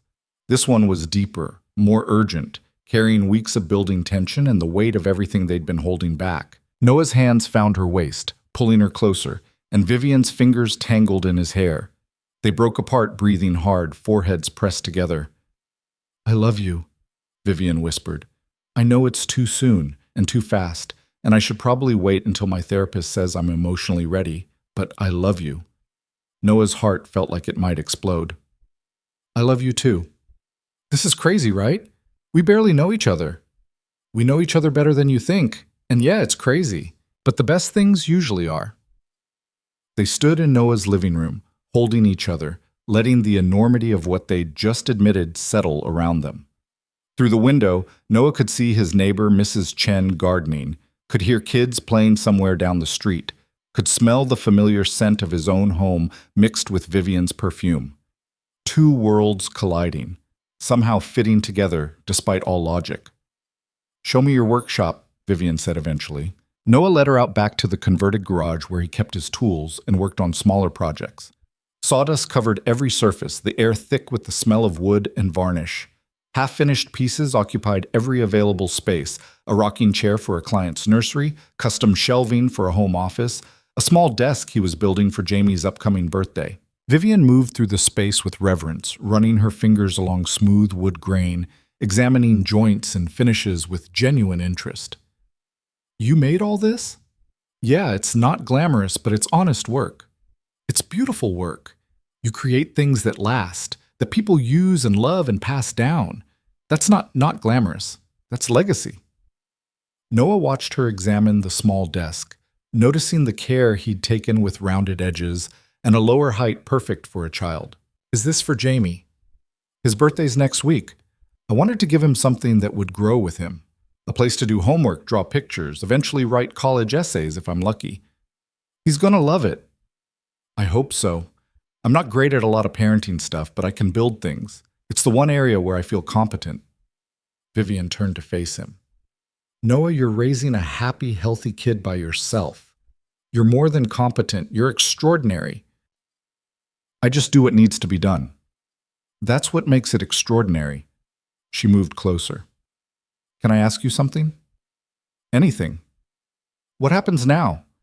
After today, after we've said all this out loud? What does this look like in the real world?" Noah had been thinking about that question for days. "I think we take it one step at a time. Your divorce gets finalized. You figure out where you want to live, what you want to do next. Meanwhile, I keep doing what I'm doing, raising Jamie, running my business.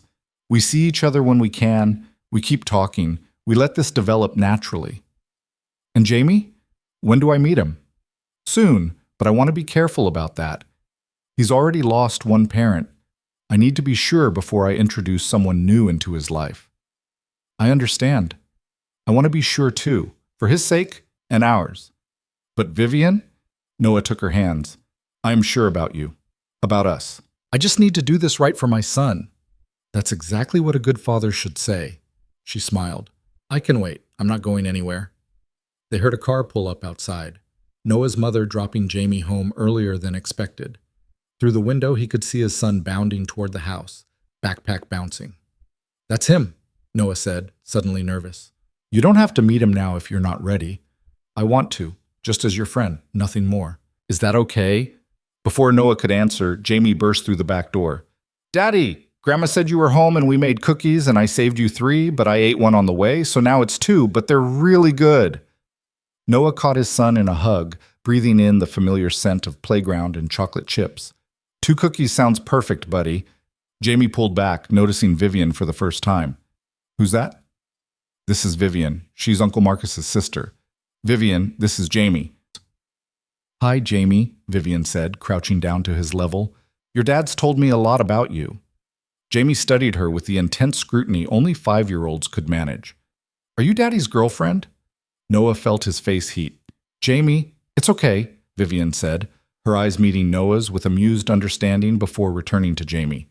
"Right now, I'm your dad's friend. Is that okay?" "I guess. Do you like dinosaurs?" "I think dinosaurs are very cool." "What's your favorite?" Maybe the Brachiosaurus. They were really tall and could eat from the tops of trees." Jamie's face lit up. "That's a good dinosaur. Not as good as Velociraptor, but still really good. Do you want to see my dinosaur books?" "I would love to see your dinosaur books." Noah watched, something warm spreading through his chest, as his son grabbed Vivian's hand and dragged her inside to his room, chattering nonstop about prehistoric creatures and the paleontologist who was coming to his birthday party. His mother appeared in the doorway, giving Noah a knowing look. "So that's her," she said. "Yeah, Ma, that's her." "She's good with him." "Yeah. And you love her?" It wasn't a question. Noah nodded anyway. "Yeah, I do." His mother patted his cheek. "Then don't screw it up. Women like that don't come along every day." "I know." "And Noah? Emma would want you to be happy. You know that, right?" The unexpected mention of his late wife hit harder than expected.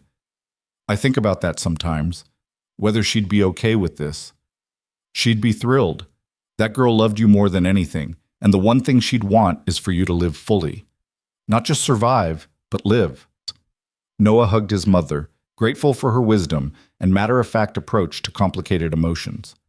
From Jamie's room came the sound of laughter, his son's bright giggle mixed with Vivian's warmer tones. They were reading together, Jamie's voice attempting the complicated dinosaur names while Vivian offered gentle corrections. "I should go rescue her," Noah said. "I don't think she needs rescuing, but you should definitely join them." He found them on Jamie's bedroom floor, surrounded by books and toy dinosaurs. Vivian listening with apparent genuine interest as Jamie explained the differences between herbivores and carnivores. "Daddy," Jamie called when he noticed Noah in the doorway. "Vivian knows about the meteorite that killed all the dinosaurs. She's really smart."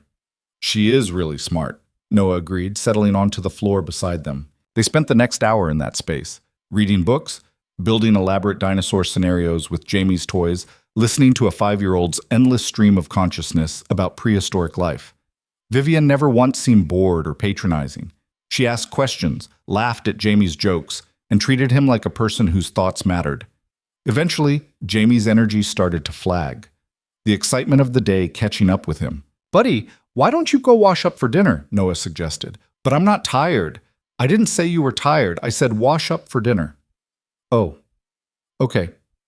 Jamie scrambled to his feet, then turned to Vivian. "Are you staying for dinner?" Vivian glanced at Noah, who nodded slightly. "If that's okay with you and your dad," she said. "It's very okay. We're having spaghetti, and Daddy makes really good sauce."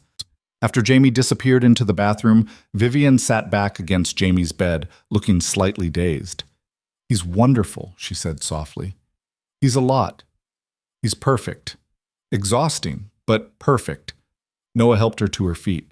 "You were great with him. I was terrified the entire time. You hit it well." He paused. "This morning you were in a mediation settling your divorce. Tonight you're reading dinosaur books with my kid. That's a hell of a day."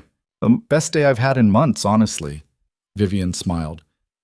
"The mediation sucked, but everything after, you being there, seeing your home, meeting Jamie, that was real. That was life actually being lived, not just endured." They made dinner together while Jamie helped by providing detailed commentary on every step of the process. Vivian chopped vegetables while Noah handled the sauce, and somehow it felt like they'd done this 100 times before. Easy, natural, right. Over spaghetti, Jamie dominated the conversation, telling Vivian about kindergarten and his best friend Marcus Jr., who was named after Uncle Marcus, and how his teacher had a really cool fish tank. Vivian listened attentively, asking follow-up questions that made Jamie beam with importance. After dinner, Noah put Jamie to bed while Vivian cleaned up the kitchen, her insistence, waving away his protests. When he came back downstairs, she was standing at the sink, looking completely out of place in her expensive suit, but somehow perfectly at home anyway. "He wanted me to tell you good night," Noah said. "He's a special kid." "He asked if you were coming to his birthday party." Vivian turned. "What did you say?" "That I'd ask you. No pressure, but if you're comfortable with it, I'd love to come. If you're sure." "I'm sure." Noah crossed to her, wrapping his arms around her waist. "Today was a lot. How's you really doing?" Vivian leaned into him, emotionally exhausted, overwhelmed, but also happy. "Is that weird?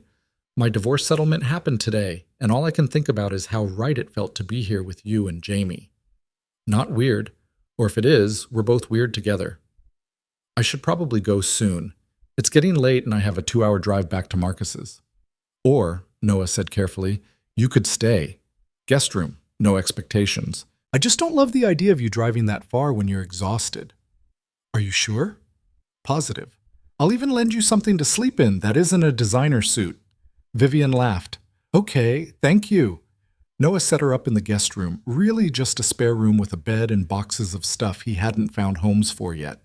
He gave her an old t-shirt and sweatpants that she had to roll up several times, and tried not to think about how good she looked in his clothes. They stood in the hallway between their rooms, neither quite ready to say goodnight. Thank you, Vivian said. For today. For all of it. You don't have to thank me. I do, though. You drove 2 hours just to sit in a lobby. You let me into your home, introduced me to your son, made me dinner. You gave me a glimpse of what life could be like, and it's better than anything I imagined. Noah cupped her face in his hands. This is just the beginning, you know. The divorce still has to finalize. We still have to figure out logistics. Tell Marcus. Navigate all the complicated reality of this. I know, but Noah... She covered his hands with hers. I meant what I said earlier. I love you, and I'm not going anywhere. I love you too. So much it scares me sometimes. Good scared or bad scared? Good scared. The kind that means something matters. He kissed her goodnight, soft and sweet, then forced himself to step back and go to his own room. Lying in bed, Noah could hear the old house settling, could sense Vivian just down the hall, could feel the shape of his life shifting to accommodate this new reality. His phone buzzed. A text from Vivian. Can't sleep. Too much in my head. Same. What are you thinking about? How different today was from how I expected. I thought I'd feel triumphant or vindicated or something after the settlement. Instead, I just feel like I shed a skin I was never meant to wear. Is that a good thing? Yeah, scary, but good. Like I can finally breathe properly. I'm glad. What are you thinking about? Noah considered how honest to be, then remembered their promise. You. Us. How fast this happened and how right it feels anyway. Too fast? No. Just fast. But Emma used to say that when you know, you know. I thought that was romantic nonsense until I met you. I never believed in love at first sight. Thought it was something from movies. But then I saw you on that deck, and something just clicked into place. We're doing this, right? Really doing this? Yeah, we're really doing this. They texted until after midnight, the conversation drifting from heavy to light and back again. Eventually, Vivian sent, I should let you sleep. Big day tomorrow. What's tomorrow? Friday. Normal life. You have work. I have to deal with post-settlement paperwork, and we both have to pretend we didn't just upend our entire existences. Noah smiled.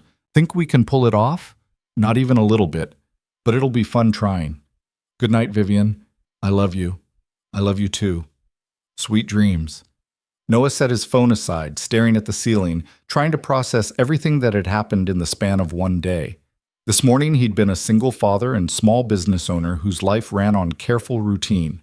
Tonight, he was in love with a woman who was everything he'd never thought to look for and exactly what he needed. Tomorrow would bring new challenges, telling Marcus, navigating the next 6 weeks until Vivian's divorce was final.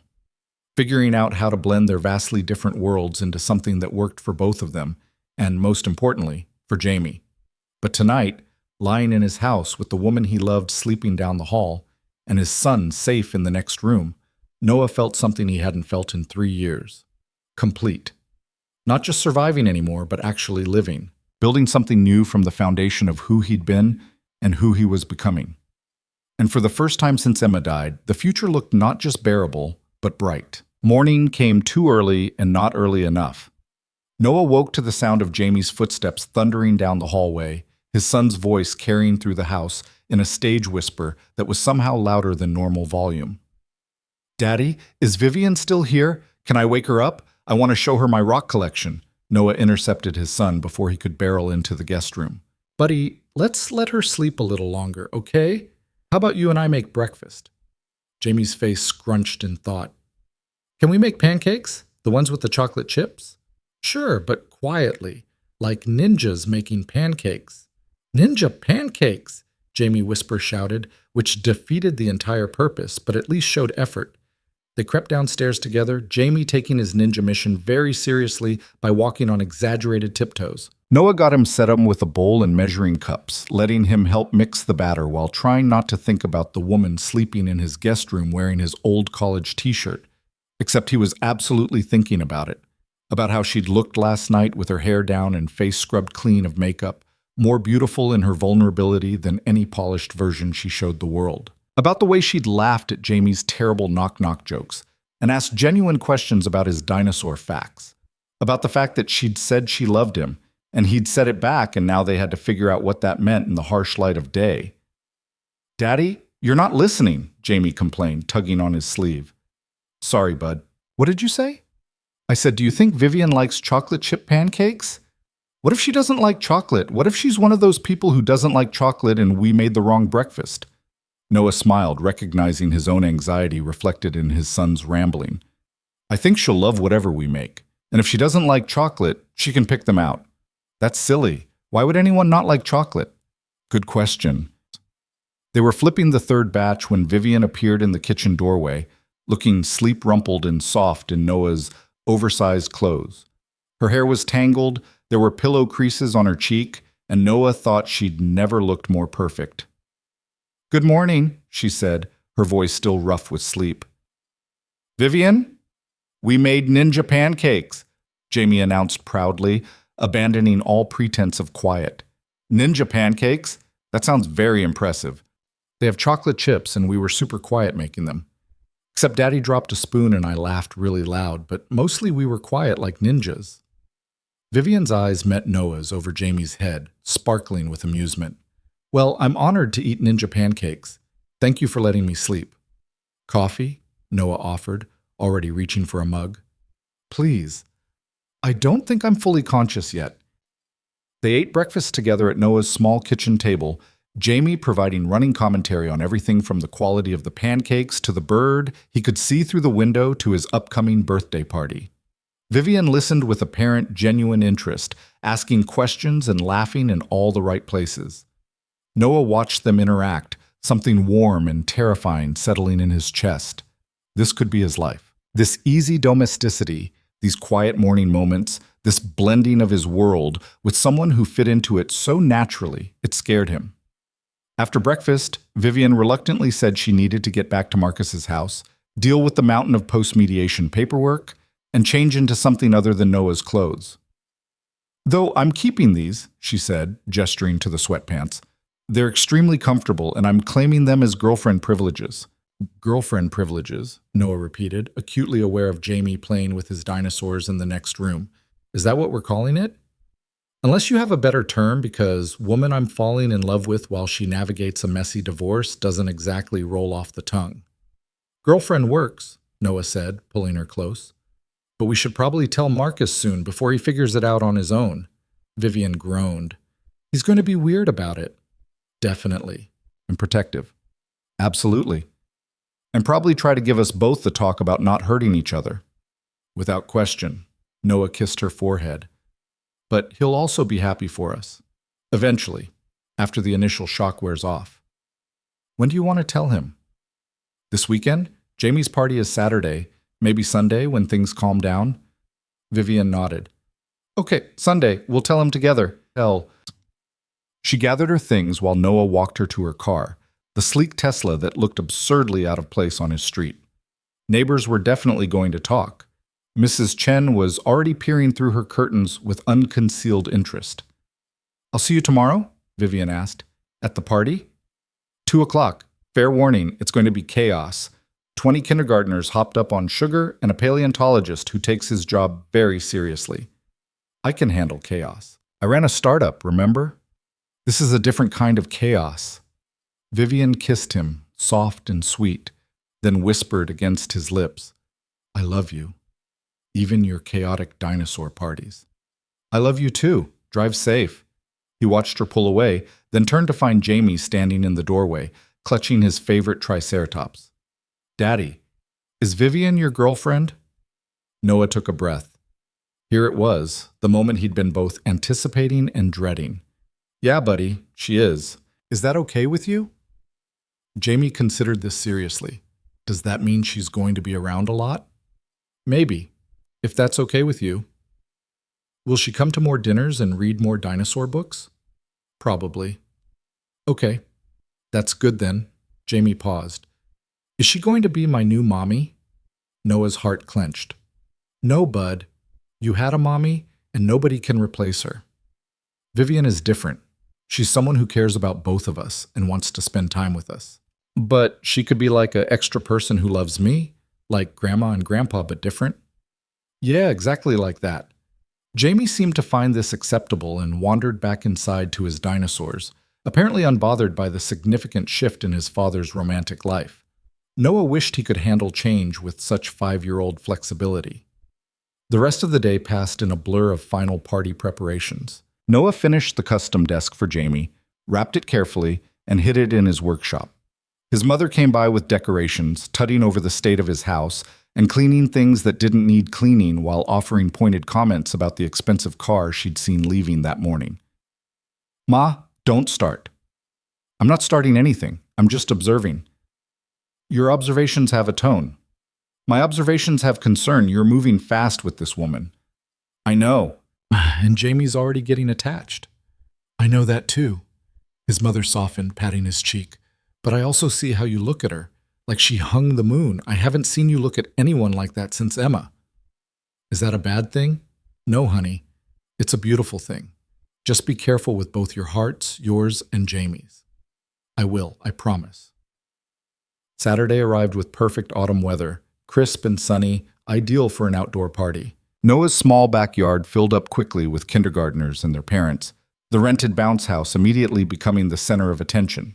The paleontologist, a surprisingly young woman named Dr. Sarah Chen, set up her educational display with the seriousness of someone presenting to a room of academics rather than 5-year-olds. Noah was orchestrating controlled chaos, keeping kids from fighting over the bounce house, making sure everyone had cake, fielding questions from parents when he saw Vivian arrive. She'd dressed down for the occasion in jeans and a simple sweater, but she still looked polished in a way that made the other parents take notice. Noah saw the speculation in their eyes, the whispered questions about who this beautiful stranger was and why she was at his son's birthday party. Marcus had arrived earlier, immediately diving into Uncle duties with his usual enthusiasm. He was currently in the bounce house with a half-dozen screaming children, completely oblivious to his sister's arrival. Vivian made her way through the crowd, carrying a carefully wrapped present that was definitely too elegant for a 5-year-old's party. Hi, she said when she reached Noah. Hi yourself, you made it. I told you I would. She glanced around at the controlled chaos. This is amazing. You did all this? Me and my mother, and sheer determination. Noah gestured to the food table. Help yourself to whatever. Fair warning, the fruit punch is 90% sugar. My favorite percentage. She fit in seamlessly, helping wrangle kids for the paleontologist's presentation, laughing at terrible dinosaur jokes, genuinely engaging with the other parents who approached her with curious questions. Noah watched her crouch down to Jamie's level when he dragged her over to show off his new toys, saw the way she listened with complete attention as he explained the difference between a Tyrannosaurus and an Allosaurus. His mother noticed too, sidling up to him with a knowing look. She's good with him. Yeah. And the way she looks at you, that's real, Noah. I know, Ma. Then stop looking so worried and go enjoy your son's party. The gift opening came after cake, Jamie ripping through wrapping paper with the destructive enthusiasm only children possessed. He loved everything. New dinosaur books, art supplies, a remote control car that Marcus immediately tried to commandeer. But when he got to the small desk Noah had built, his entire face lit up. Daddy, you made this for me? For you, buddy. Your own desk for homework and drawing and whatever else you need. Jamie threw himself at Noah with the kind of full-body hug that made every sleepless night and careful measurement worthwhile. It's the best present ever. Can we set it up in my room right now? After the party, okay? Okay! Jamie turned to Vivian, who'd been watching with suspiciously bright eyes. Did you see my desk? Daddy made it. I saw. It's beautiful. Your dad is very talented. I know. He can build anything. As the party wound down and parents collected their sugar-crashed children, Marcus finally cornered Noah by the beverage table. Great party, man. Jamie's having the time of his life. He paused. So Vivian came. Yeah, she really likes Jamie. He really likes her too. Marcus studied his friend. Is there something you want to tell me? Noah's stomach dropped. What do you mean? Come on, Noah, I'm not blind. The way you two keep looking at each other, the fact that she drove an hour to come to a kid's birthday party, the way she's wearing your old college sweatshirt, yeah, I noticed that detail. Marcus, are you dating my sister? There it was, the question Noah had been dreading and anticipating in equal measure. Can we talk about this tomorrow, when things are calmer? Marcus's expression was unreadable. Tomorrow, your place. And Noah, he paused. I'm not mad. I'm just surprised you didn't tell me sooner. After the last guest left, Noah collapsed on his back porch while his mother supervised Jamie's cleanup of the backyard. Vivian found him there, settling beside him with a tired sigh. That was exhausting, she said. Welcome to children's birthday parties. I loved every minute of it. She leaned her head on his shoulder. Jamie was so happy. You're a really good dad, you know that? I try. You succeed. She paused. Marcus knows, doesn't he? He figured it out, wants to talk tomorrow. Are you worried? A little. He's protective of you. He's protective of you too. You're his best friend. Vivian took Noah's hand. It's going to be fine. He might give us some grief, but ultimately he wants us both to be happy. I hope you're right. They sat in comfortable silence for a while, watching the October sun sink lower in the sky, painting everything in shades of gold and amber. Can I tell you something? Vivian said quietly. Always. When I was married to Bradley, I used to imagine what it would be like to have kids. We talked about it in abstract terms, but he always wanted to wait, and I convinced myself that was fine, that we had time. But watching you with Jamie today, seeing how much love you put into every moment with him, I realized what I was missing. Not just children, but this kind of present, engaged, wholehearted parenting. Noah squeezed her hand. You'd be a great mom. You think so? I know so.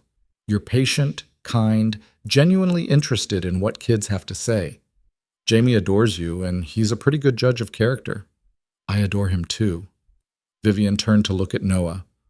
Is it crazy that I'm already thinking about futures? About what it might be like if this thing between us becomes permanent? If that's crazy, then I'm crazy too, because I think about it constantly. What do you think about? Noah considered how honest to be, then decided honesty was the only option. I think about weekend mornings where you're here more often than not. About teaching Jamie to call you by your name, but knowing you're someone important in his life. About building you that desk you mentioned wanting for your new apartment. About maybe, eventually if things keep going the way they are, making this permanent. Permanent, Vivian repeated softly.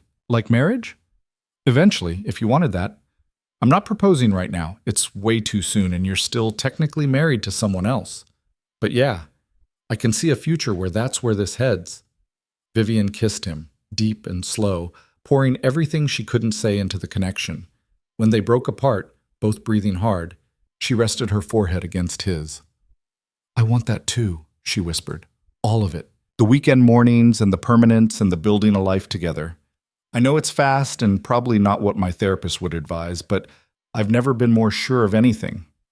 Your divorce finalizes in 6 weeks, Noah said, and then we figure out the next steps, where you want to live, how to blend our lives, when to make things more official. I've been looking at apartments in town. Nothing definite yet, but I want to be close. To you and Jamie and this life you've built. You'd really move here? Give up Manhattan and the penthouse and all that? In a heartbeat. That was never my life, Noah. That was Bradley's life that I got absorbed into. She gestured around at his modest backyard, his small house, the evidence of a party thrown with love rather than money. This is real. This is what I want. They were interrupted by Jamie calling from inside, wanting help setting up his new desk. Noah and Vivian went inside together, and for the next hour they worked as a team. Noah handling the assembly while Vivian entertained Jamie with stories and Vivian organizing the desk supplies they'd bought. Later, after Jamie was bathed and storied and tucked into bed, after Noah's mother had left with pointed comments about how well Vivian fit into their household, they found themselves alone on the couch. I should go, Vivian said, making no move to actually leave. You could stay again. if you want. Won't the neighbors talk? They're already talking. Mrs. Chen has probably started a phone tree. Vivian laughed. Small town life. Is it too much? The lack of privacy, the scrutiny? No, it's different from what I'm used to, but I like it. I like being somewhere where people care enough to be nosy, where communities actually exist instead of everyone living in anonymous luxury. She stayed again that night, and they fell into an easy routine. Noah showing her how to work his temperamental coffee maker, both of them making breakfast for Jamie, Vivian helping pick out the kids' clothes for Sunday, while Noah packed his work bag for Monday. It felt domestic and comfortable and absolutely terrifying in how right it all was. Marcus arrived at noon, as promised, looking uncharacteristically serious. Noah sent Jamie to play in his room, set out coffee, and prepared for a conversation that could either go very well or very badly. So, Marcus said, settling into a chair, how long has this been going on? Depends on how you define going on, Noah started. Don't lawyer me, man. How long have you been into my sister? Since that first weekend at your place, Noah admitted. But we didn't act on anything until recently, after her mediation. She's still married, separated and settled. The divorce finalizes in 6 weeks. Marcus was quiet for a long moment. Are you serious about her? Because Vivian's been through hell with Bradley, and if you're just... I love her, Noah interrupted. I'm completely in love with her. And I know the timing is weird, and it happened fast, but it's real, Marcus. This isn't casual or a rebound or whatever you're worried about. And Jamie? You've introduced her to your son? Yeah, they get along great. He likes her. Of course he likes her. She's smart and funny and pays attention to him. But Noah, you have to think about what happens if this doesn't work out. If she decides small-town Connecticut isn't for her, or she gets bored, or what? I spend the rest of my life protecting Jamie from every possible hurt? That's not living, Marcus. That's hiding.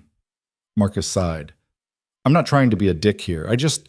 You're my best friend, and Vivian's my sister, and I love you both. The idea of you two together should make me happy. And part of me is happy, but I'm also terrified you're going to hurt each other. We might, Noah said honestly. There's no guarantee this works long term. But Marcus, she makes me happy. Happier than I've been in years. And I think I make her happy too. Isn't that worth the risk? Before Marcus could answer, Vivian appeared in the doorway, still wearing Noah's sweatpants and looking determined. I can answer that, she said. And yes, it's worth the risk. Marcus, I know you're worried, and I love that you care enough to worry. But Noah is the best thing that's happened to me in years. He's kind and genuine and sees me for who I am, not who I'm supposed to be. I'm not going to get bored or run away or hurt him. I'm all in on this. Marcus looked between them, seeing the way they instinctively moved toward each other, the unconscious synchronicity of two people already functioning as a unit. Okay, he said finally. Okay. If you're both sure about this, then I'm not going to stand in your way. But I swear, if either of you hurts the other, I'm going to be pissed at both of you. Fair enough, Noah said. And you have to promise not to be weird around me when you're doing couple stuff. No excessive PDA at my house. We'll try to contain ourselves, Vivian said dryly. Marcus stood, pulling them both into an awkward group hug. I'm happy for you, really. It's weird as hell, but I'm happy. After Marcus left, Noah and Vivian collapsed on the couch in relief. That went better than expected, Noah said. He took it pretty well. I thought there might be more protective brother posturing. Give him time. The posturing will come. Vivian curled into Noah's side, fitting there like she'd been designed for that exact space. So now what? We've told Marcus, Jamie knows you have a girlfriend. The neighbors are already gossiping. We're officially out in the open. Now we keep doing what we've been doing, taking it one day at a time, building something real, figuring out the logistics as we go. I signed a lease on an apartment yesterday, Vivian said. In town, about 15 minutes from here. 2 bedrooms, lots of natural light, close to good schools in case... She stopped. I'm getting ahead of myself. In case of what? In case this becomes more permanent. In case we decide to blend our families more officially. Noah's heart kicked in his chest. You're thinking about the future. All the time. I can't help it. She looked up at him. Is that too much? Too fast? No, because I'm thinking about it too. He kissed her softly. When does your lease start? 2 weeks. Right after my divorce is final. Good timing. I thought so. Vivian paused. Noah, can I ask you something? Anything. When you imagine our future together, what does it look like, specifically? Noah took a moment to really consider the question. I see you living close enough that sleepovers become normal, expected. I see Jamie having a desk to do homework at your place, and you having a key to this house. I see holidays together, birthday parties, regular dinners where we don't have to plan them, because that's just what we do. I see us figuring out how to navigate my business and whatever you decide to do next. And eventually, maybe a year or two down the road, I see us making it official.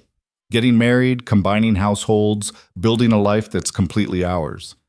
You've really thought about this. Have you? Yeah. And it looks a lot like what you just described. She smiled. Maybe with slightly better furniture, because, no offense, but your couch is terrible. Noah laughed. It's a terrible couch. Very uncomfortable. We'll get a new one. For the combined household that happens in a year or two. Planning already? Someone has to.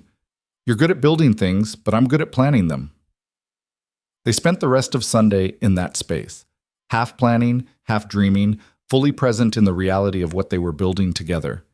Jamie joined them eventually, wanting to play a game, and they spread out on the terrible couch playing Candyland and laughing at nothing in particular. This was what Noah had thought he'd lost forever when Emma died.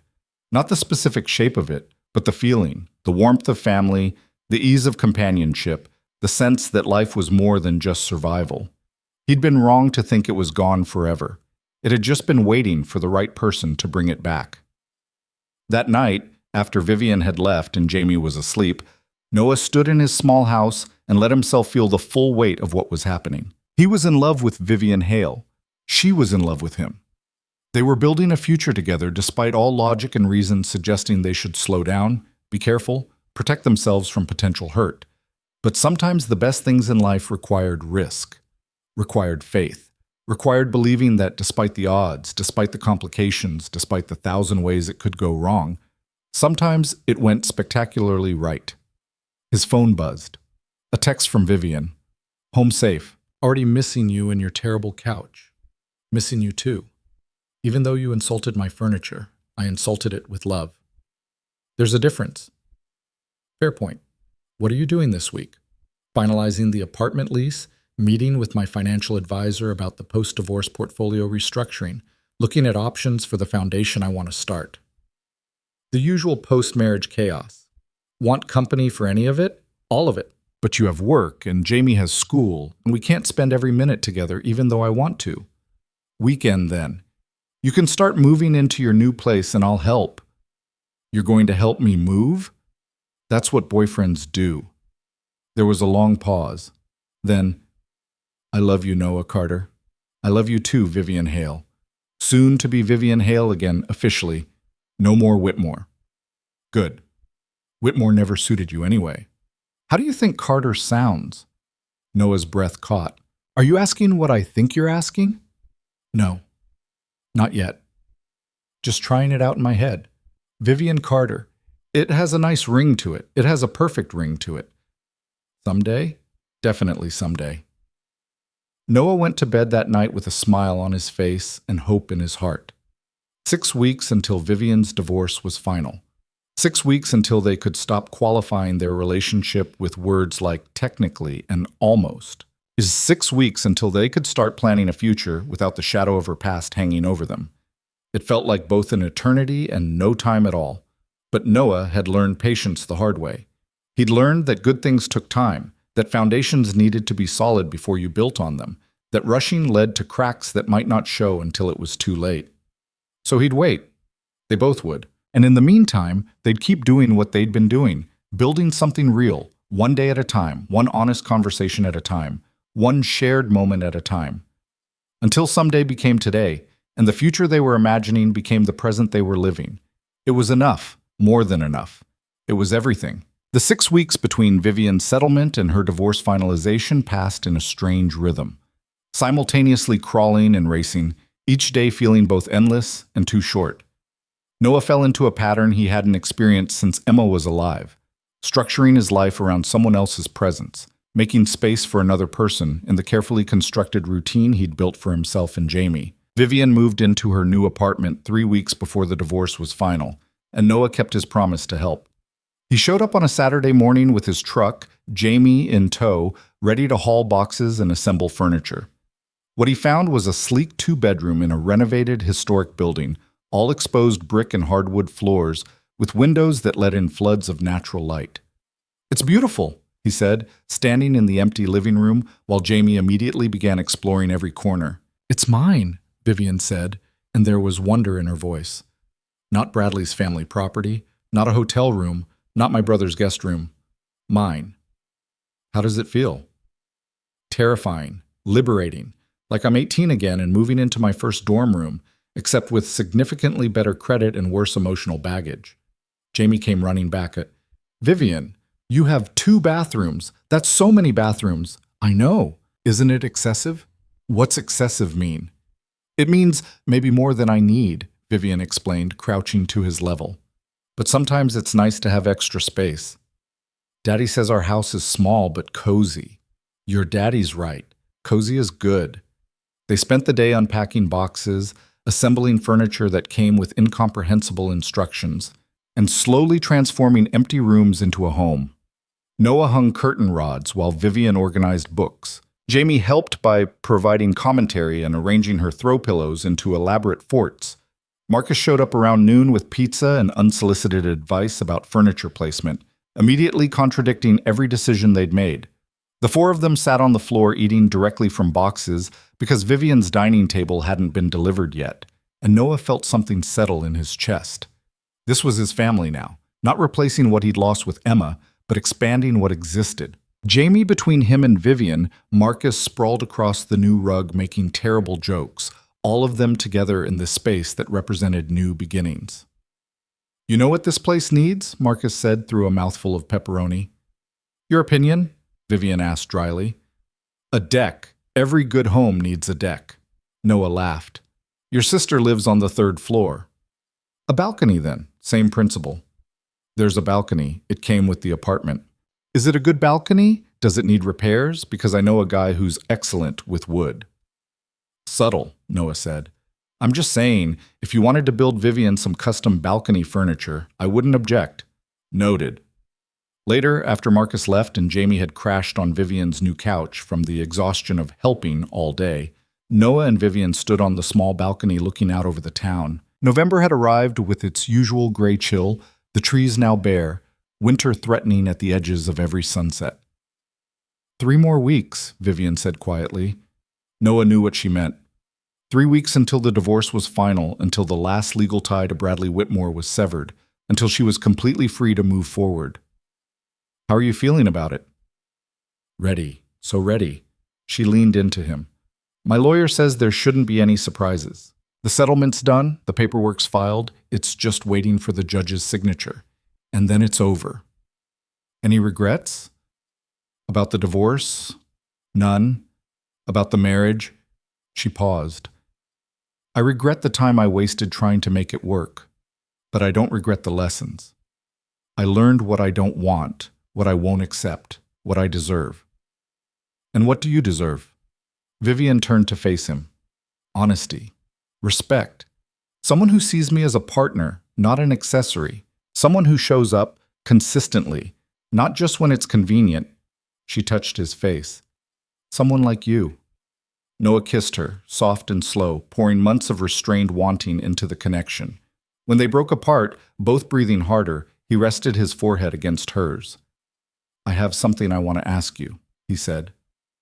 "Okay." "Not now. After the divorce is final. After you've had time to settle into this place and figure out your next steps. But I want you to know I'm planning to ask you something important, so you have time to think about your answer." Vivian's eyes went wide. "Noah Carter, are you telling me you're going to propose?" "I'm telling you that I'm in love with you, that I want to build a life with you, and that when the time is right, when you're ready, I'm going to ask you to make it permanent." That's the least romantic proposal warning in history. It's not supposed to be romantic. It's supposed to be honest. He smiled. The actual proposal will be romantic, I promise. I'm holding you to that. They stood on the balcony until the November cold drove them inside, where Jamie was still sleeping and the apartment was still full of boxes but starting to feel like a home. Noah carried his son to the truck while Vivian walked them out, and the goodbye felt different than previous ones. Less like an ending, more like a pause. See you tomorrow? She asked. Sunday dinner at my place. My mom's coming. She wants to meet you properly. Meeting the parents, that's a big step. You've already met her. This is just more official. That's what makes it terrifying. Noah kissed her one more time. She's going to love you. How could she not? The dinner with Noah's mother went better than Vivian had feared and exactly as Noah had predicted. His mother, Patricia Carter, a force of nature in sensible shoes, took one look at Vivian and immediately started asking pointed questions about her intentions, her divorce timeline, and whether she understood what she was getting into dating a single father. Vivian answered honestly, holding her own against Patricia's scrutiny, and by the time dessert arrived, they were laughing together over embarrassing stories about Noah's teenage years. I like her, Patricia announced when Vivian excused herself to help Jamie with a puzzle in the next room. She's got spine. She'll need it dealing with you. Thanks, Ma. Very supportive. I am supportive. I'm also realistic. You're stubborn, Noah. You get an idea in your head about how things should be, and you don't bend easy. Emma knew how to work with that. Vivian seems like she will too. You really think so? His mother's expression softened. I think she loves you. Really loves you, not the idea of you or what you can give her, and I think you love her the same way. That's rare, honey. Don't overthink it. The days continued their strange march forward. Noah worked on projects, picked Jamie up from school, had dinner with Vivian 3 or 4 nights a week.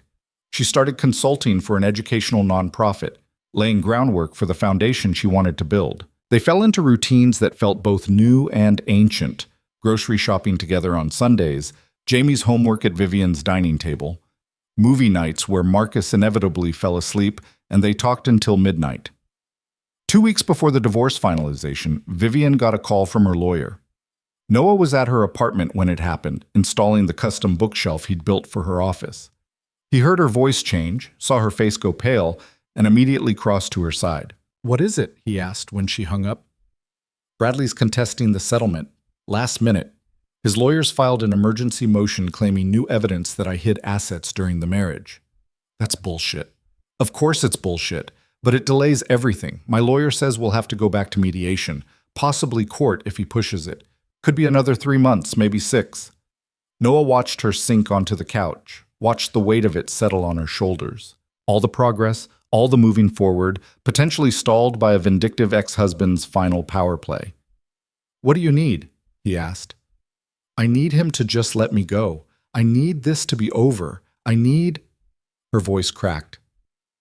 I'm so tired, Noah. I'm tired of fighting him, tired of lawyers, tired of my life being on hold while he plays games. Noah sat beside her, pulling her into his arms. Okay, here's what we're going to do. You're going to call your lawyer back and tell her you want this handled aggressively. No more waiting, no more negotiating with someone who's shown he won't negotiate in good faith. You're going to fight back, and you're going to win because you have truth on your side and he has spite. What if it takes 6 months? Then it takes 6 months. I'm not going anywhere, Vivian. Whether this ends next week or next year, I'm still going to be here, still going to love you, still going to want to build a life with you. You promise? I promise. She called her lawyer back, voice steady despite the tears on her cheeks, and authorized whatever legal action was necessary to shut down Bradley's last desperate attempt at control. Then she let Noah hold her while she cried out the frustration and exhaustion of months of battle. Jamie found them like that when he came back from playing in Vivian's second bedroom that she'd slowly been converting into a space for him. Shelves for his books, a small desk, toys he'd left behind that she'd carefully organized. Why is Vivian sad? He asked Noah quietly. She's having a hard day, buddy. Jamie considered this, then climbed up on the couch and wrapped his small arms around Vivian's neck. It's okay to be sad. Daddy says sometimes we need to cry to feel better. Vivian laughed through her tears, hugging him back. Your daddy's very smart. I know, he builds things and he knows about feelings. A true Renaissance man, Vivian said, meeting Noah's eyes over Jamie's head. The love in her expression hit Noah with physical force. This woman, brilliant and strong and currently falling apart in his arms, while his 5-year-old offered comfort. This was everything. This was the life he wanted, the family he was choosing, the future worth fighting for. The emergency motion turned out to be exactly what Vivian's lawyer predicted, a desperate play with no legal foundation. Bradley's new evidence was easily disproven. The judge was not impressed with the last-minute theatrics, and within 2 weeks the motion was dismissed and the original settlement reinstated. The final court date was set for December 15th, a Thursday. Noah arranged his schedule to be there. Marcus took the day off work. Patricia insisted on watching Jamie. And when Vivian walked into that courtroom with her lawyer, Noah was in the gallery, exactly where he'd promised to be. The proceedings were anticlimactic. Legal formalities, the judge's pronouncement, paperwork signed and filed. Bradley wasn't even there, having his lawyer represent him in absentia, one final insult that Vivian barely noticed. Because when the judge declared the marriage dissolved, when the official words made her legally single again, Vivian turned around and locked eyes with Noah. He saw everything in her face: relief, grief, hope, fear, love. All the complicated emotions of ending one chapter and beginning another. They met in the hallway outside the courtroom, and Noah pulled her into his arms while she cried. Not sad tears, exactly. More like release. The final letting go of something that had been slowly poisoning her for years. "It's done," she whispered against his chest. "I'm free." "You're free," he confirmed. Marcus hugged her next, then her lawyer, then random courthouse staff who'd clearly been invested in the outcome. But Vivian kept returning to Noah, kept anchoring herself against him like he was the only solid thing in a spinning world. They went to lunch at a quiet restaurant, just the three of them, Noah, Vivian, and Marcus. They ordered champagne and toasted to new beginnings, to freedom, to the future. Marcus gave a rambling speech about his sister being the strongest person he knew and his best friend being the luckiest man alive. "To family," Marcus said, raising his glass. "However we define it." "To family," they echoed. After lunch, Marcus headed back to work with a knowing smile and instructions not to do anything he wouldn't do. Noah and Vivian sat in his truck in the restaurant parking lot, neither quite ready to return to normal life. "So," Vivian said, "I'm officially divorced. How does it feel?" "Like I can breathe for the first time in years." She turned to face him. "Noah, I know you said you wanted to wait, to give me time to settle and figure things out, but I don't need more time. I know what I want." Yeah, I want you. I want Jamie. I want this life we've been building together. I want to make it official and permanent and real." Noah's heart was pounding. "Vivian, I know this isn't how you planned to do this. I know you wanted to ask me properly, romantically, whenever you decided the time was right. But I need you to know, whenever you ask, the answer is yes. It's already yes." Noah had imagined this moment a dozen different ways, had planned a proposal for Christmas, on the deck where they'd first met, with Jamie's blessing and a ring he'd already picked out. But sitting in his truck in a parking lot, Vivian looking at him with complete certainty, he realized the perfect moment wasn't something you planned, it was something you recognized when it arrived. He reached into the glove compartment and pulled out a small velvet box. Vivian's eyes went wide. "You have a ring? Now?" "I've had it for 3 weeks, been carrying it around waiting for the right moment." He opened the box, revealing a simple diamond solitaire on a platinum band. "Turns out the right moment is now." "Noah Carter, are you proposing to me in a parking lot?" "Vivian Hale, I absolutely am." He took her hand. "I love you. I love your brilliance and your strength and the way you read dinosaur books to my son. I love that you demolished a deck like therapy and that you cry during Pixar movies and that you're terrible at puns but keep trying anyway. I love who I am when I'm with you, more open, more hopeful, more alive. And I want to spend the rest of my life building something with you, something honest and lasting and real." Tears were streaming down Vivian's face. "Yes." "I didn't finish. I don't care. Yes, 1,000 times, yes." Noah slipped the ring on her finger, and it fit perfectly. Then he kissed her, right there in the parking lot of an Italian restaurant on a Thursday afternoon, while the December sun broke through winter clouds. When they finally broke apart, both laughing and crying, Vivian held up her hand to watch the diamond catch the light. "We're engaged," she said wonderingly. "We're engaged," Noah confirmed. "I'm going to be your wife, and I'm going to be your husband. Jamie's going to lose his mind. Marcus is going to give us so much grief about the parking lot proposal." "I don't care, it's perfect." She kissed him again. "You're perfect. I'm really not. You're perfect for me. That's all that matters." They drove to Noah's mother's house together to pick up Jamie, hands linked across the center console, both still processing the magnitude of what had just happened. Patricia took one look at the ring on Vivian's finger and burst into tears, pulling them both into fierce hugs while demanding to know every detail. Jamie was more concerned with whether this meant Vivian would be living with them. "Not right away," Noah explained. "But eventually, yeah, Vivian's going to be part of our family officially." "Like a stepmom?" "If that's okay with you." Jamie thought about this seriously. "Will she still read me dinosaur books?" "I'll read you all the dinosaur books you want," Vivian promised. "Okay. Then it's okay." He paused. "Can I call you Vivian, Mom?" Vivian's eyes filled with tears. "You can call me whatever you're comfortable with, sweetheart." "I think Vivian, Mom. Because you're Vivian, but also kind of like a mom, but not my real mom, because I had a real mom, but she's in heaven now. But you're here and you love Daddy, and you love me too, right?" "I love you very much." "Then Vivian, Mom. That's what I'll call you." Noah watched this exchange with a lump in his throat, watching his son and his fiancée. His fiancée, that would take getting used to, navigate new territory with grace and honesty. They told Marcus that evening over dinner at Vivian's apartment. He pretended to be shocked, then admitted he'd been expecting this for weeks, then complained extensively about the parking lot proposal before finally admitting it was actually kind of perfect in its spontaneity. "So when's the wedding?" he asked. Noah and Vivian looked at each other. "We haven't gotten that far," Vivian admitted. "Soon," Noah said. "Not rushed, but not a long engagement either. We've waited long enough." "Spring," Vivian suggested. "April or May, something small and simple." "On the deck," Noah added, "where we met." "Our deck is done. It's beautiful now. You built it." "That's why it should be there. Full circle."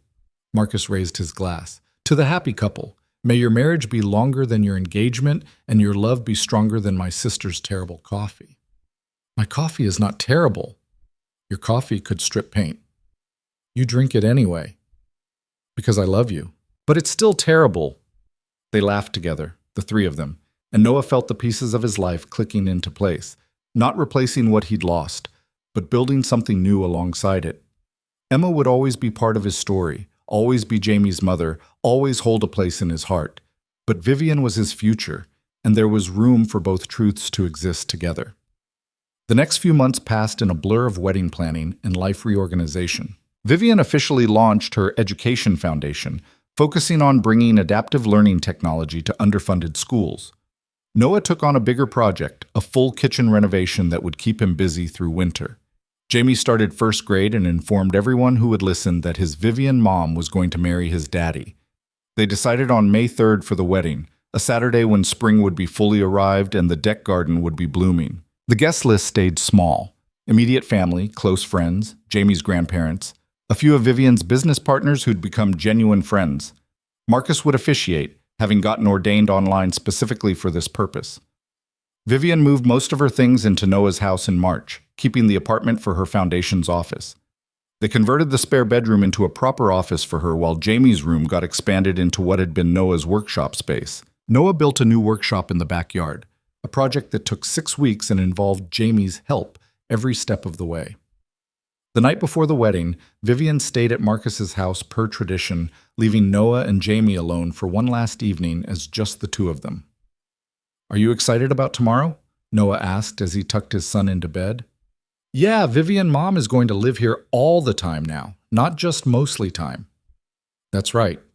And she's going to be really, truly family." "She already is family, bud. The wedding just makes it official." Jamie was quiet for a moment.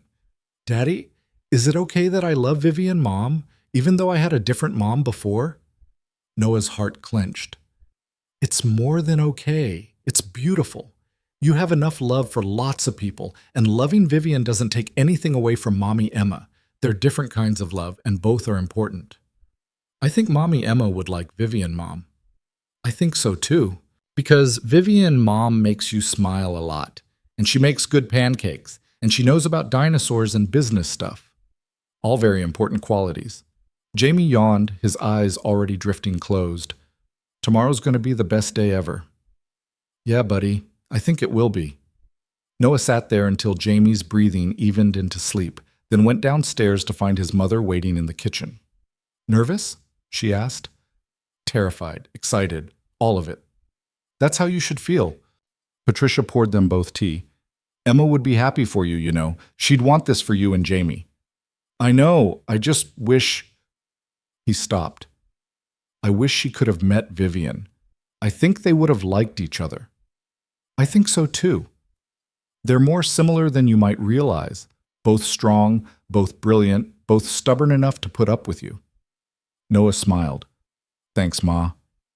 I'm proud of you, honey, for surviving what you survived, for being a good father to Jamie, for opening your heart again when it would have been easier to stay closed. That takes courage. I don't feel courageous. Courage never feels like courage when you're living it. It just feels like doing what needs to be done. The wedding day dawned clear and perfect, spring sunshine warming the May air to exactly the right temperature. Noah woke early, too nervous to sleep, and spent the morning finalizing details with Marcus, while Jamie bounced off the walls with excitement. By 2 o'clock, guests had assembled on and around the rebuilt deck. Flowers bloomed in every corner, the garden Noah had spent months planning with Vivian's input. Simple white chairs formed neat rows. Marcus stood at the front in his officiating robe that he'd insisted on wearing despite it being completely unnecessary. And then Vivian appeared. She wore a simple ivory dress, tea-length and elegant, her dark hair loose around her shoulders. She carried a bouquet of spring flowers and wore the most radiant smile Noah had ever seen. But it was her eyes that undid him, bright with happy tears, locked on his with absolute certainty. She walked down the aisle alone, no one to give her away because she was giving herself freely. Jamie stood beside Noah as ring bearer, taking his job very seriously. Patricia dabbed at her eyes with a tissue. When Vivian reached the front, Noah took her hands, and Marcus began. We're gathered here today because these two people fell in love at exactly the wrong time and exactly the wrong way, and decided to do it anyway. He smiled. When Noah asked me to officiate, he said he wanted something honest. So here's the honest truth. Love doesn't wait for convenient timing or perfect circumstances. It shows up when it shows up, and you either embrace it or spend your life wondering what if.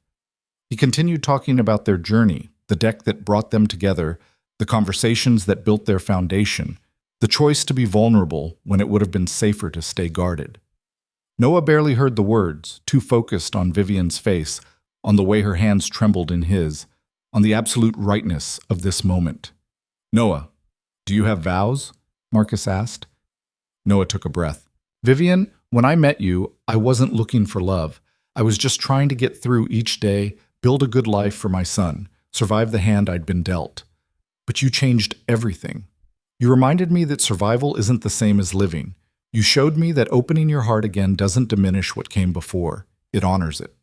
I promise to love you honestly, to show up consistently, to be your partner in everything. I promise to build a life with you that's worthy of your brilliance, your strength, and your beautiful heart.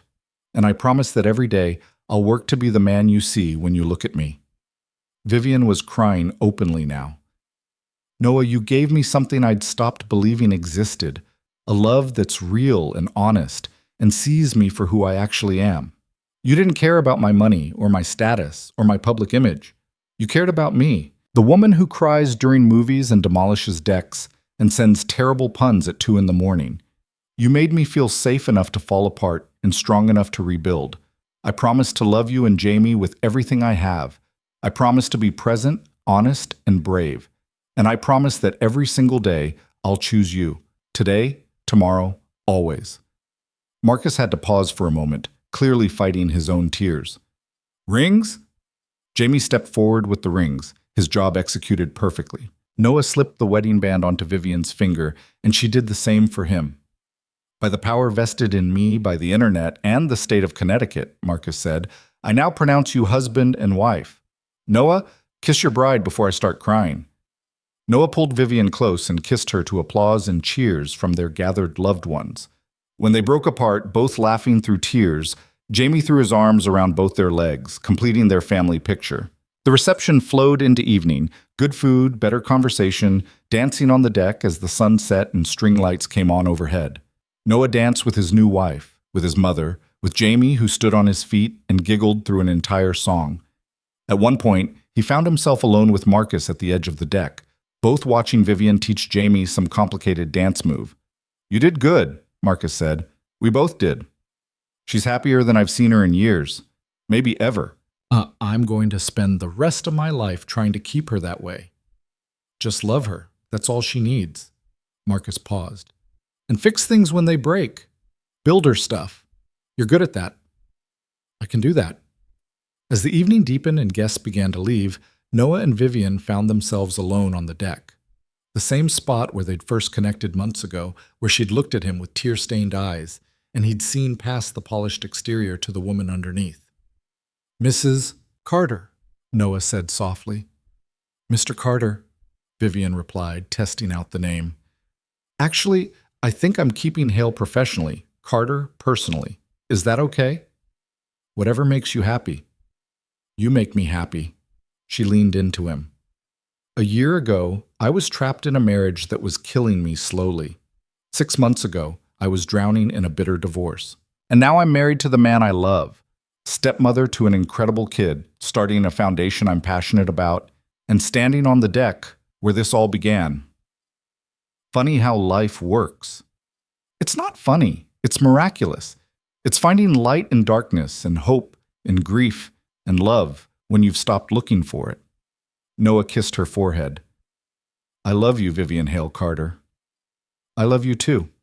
They stood there until the May night turned cool and the last guest departed, until it was just them and Jamie sleeping inside and the rest of their lives stretching ahead.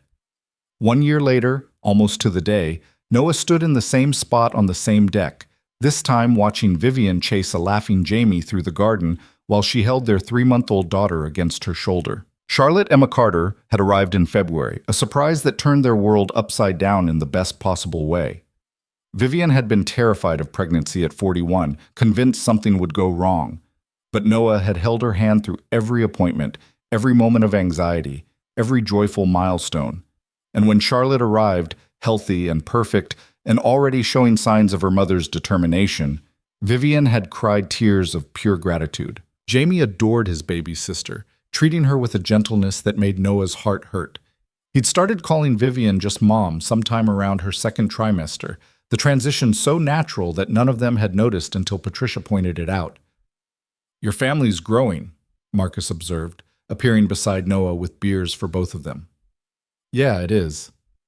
You happy? Noah thought about that question, thought about Emma, gone, but never forgotten, thought about the years of grief and survival, thought about the woman who'd stumbled into his life at exactly the wrong time and become exactly the right person, thought about his son who'd gained a mother and sister, about the daughter who would grow up knowing only love and stability. Yeah, he said, I'm happy. And he was. Not the uncomplicated happiness of someone who'd never known loss, but the deeper kind.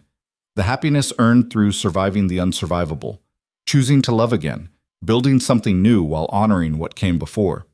Vivian caught his eye across the yard and smiled, that same radiant smile she'd worn on their wedding day, on the day Charlotte was born, on 1,000 ordinary mornings when Noah brought her coffee in bed. He smiled back, and in that moment, everything was exactly as it should be. The deck that brought them together held their family now. The foundation they'd built was solid. The future stretched ahead full of possibility. And Noah Carter, who'd once thought his capacity for love had died with his first wife, discovered it had only been waiting for Vivian to walk into his life and remind him that endings could become beginnings, that broken things could be rebuilt, and that sometimes the best love stories were the ones you never saw coming. He crossed the yard to his wife and children, gathering them all close, and felt the complete rightness of everything he'd become. This was his life, his family, his future, and it was more than enough. It was everything.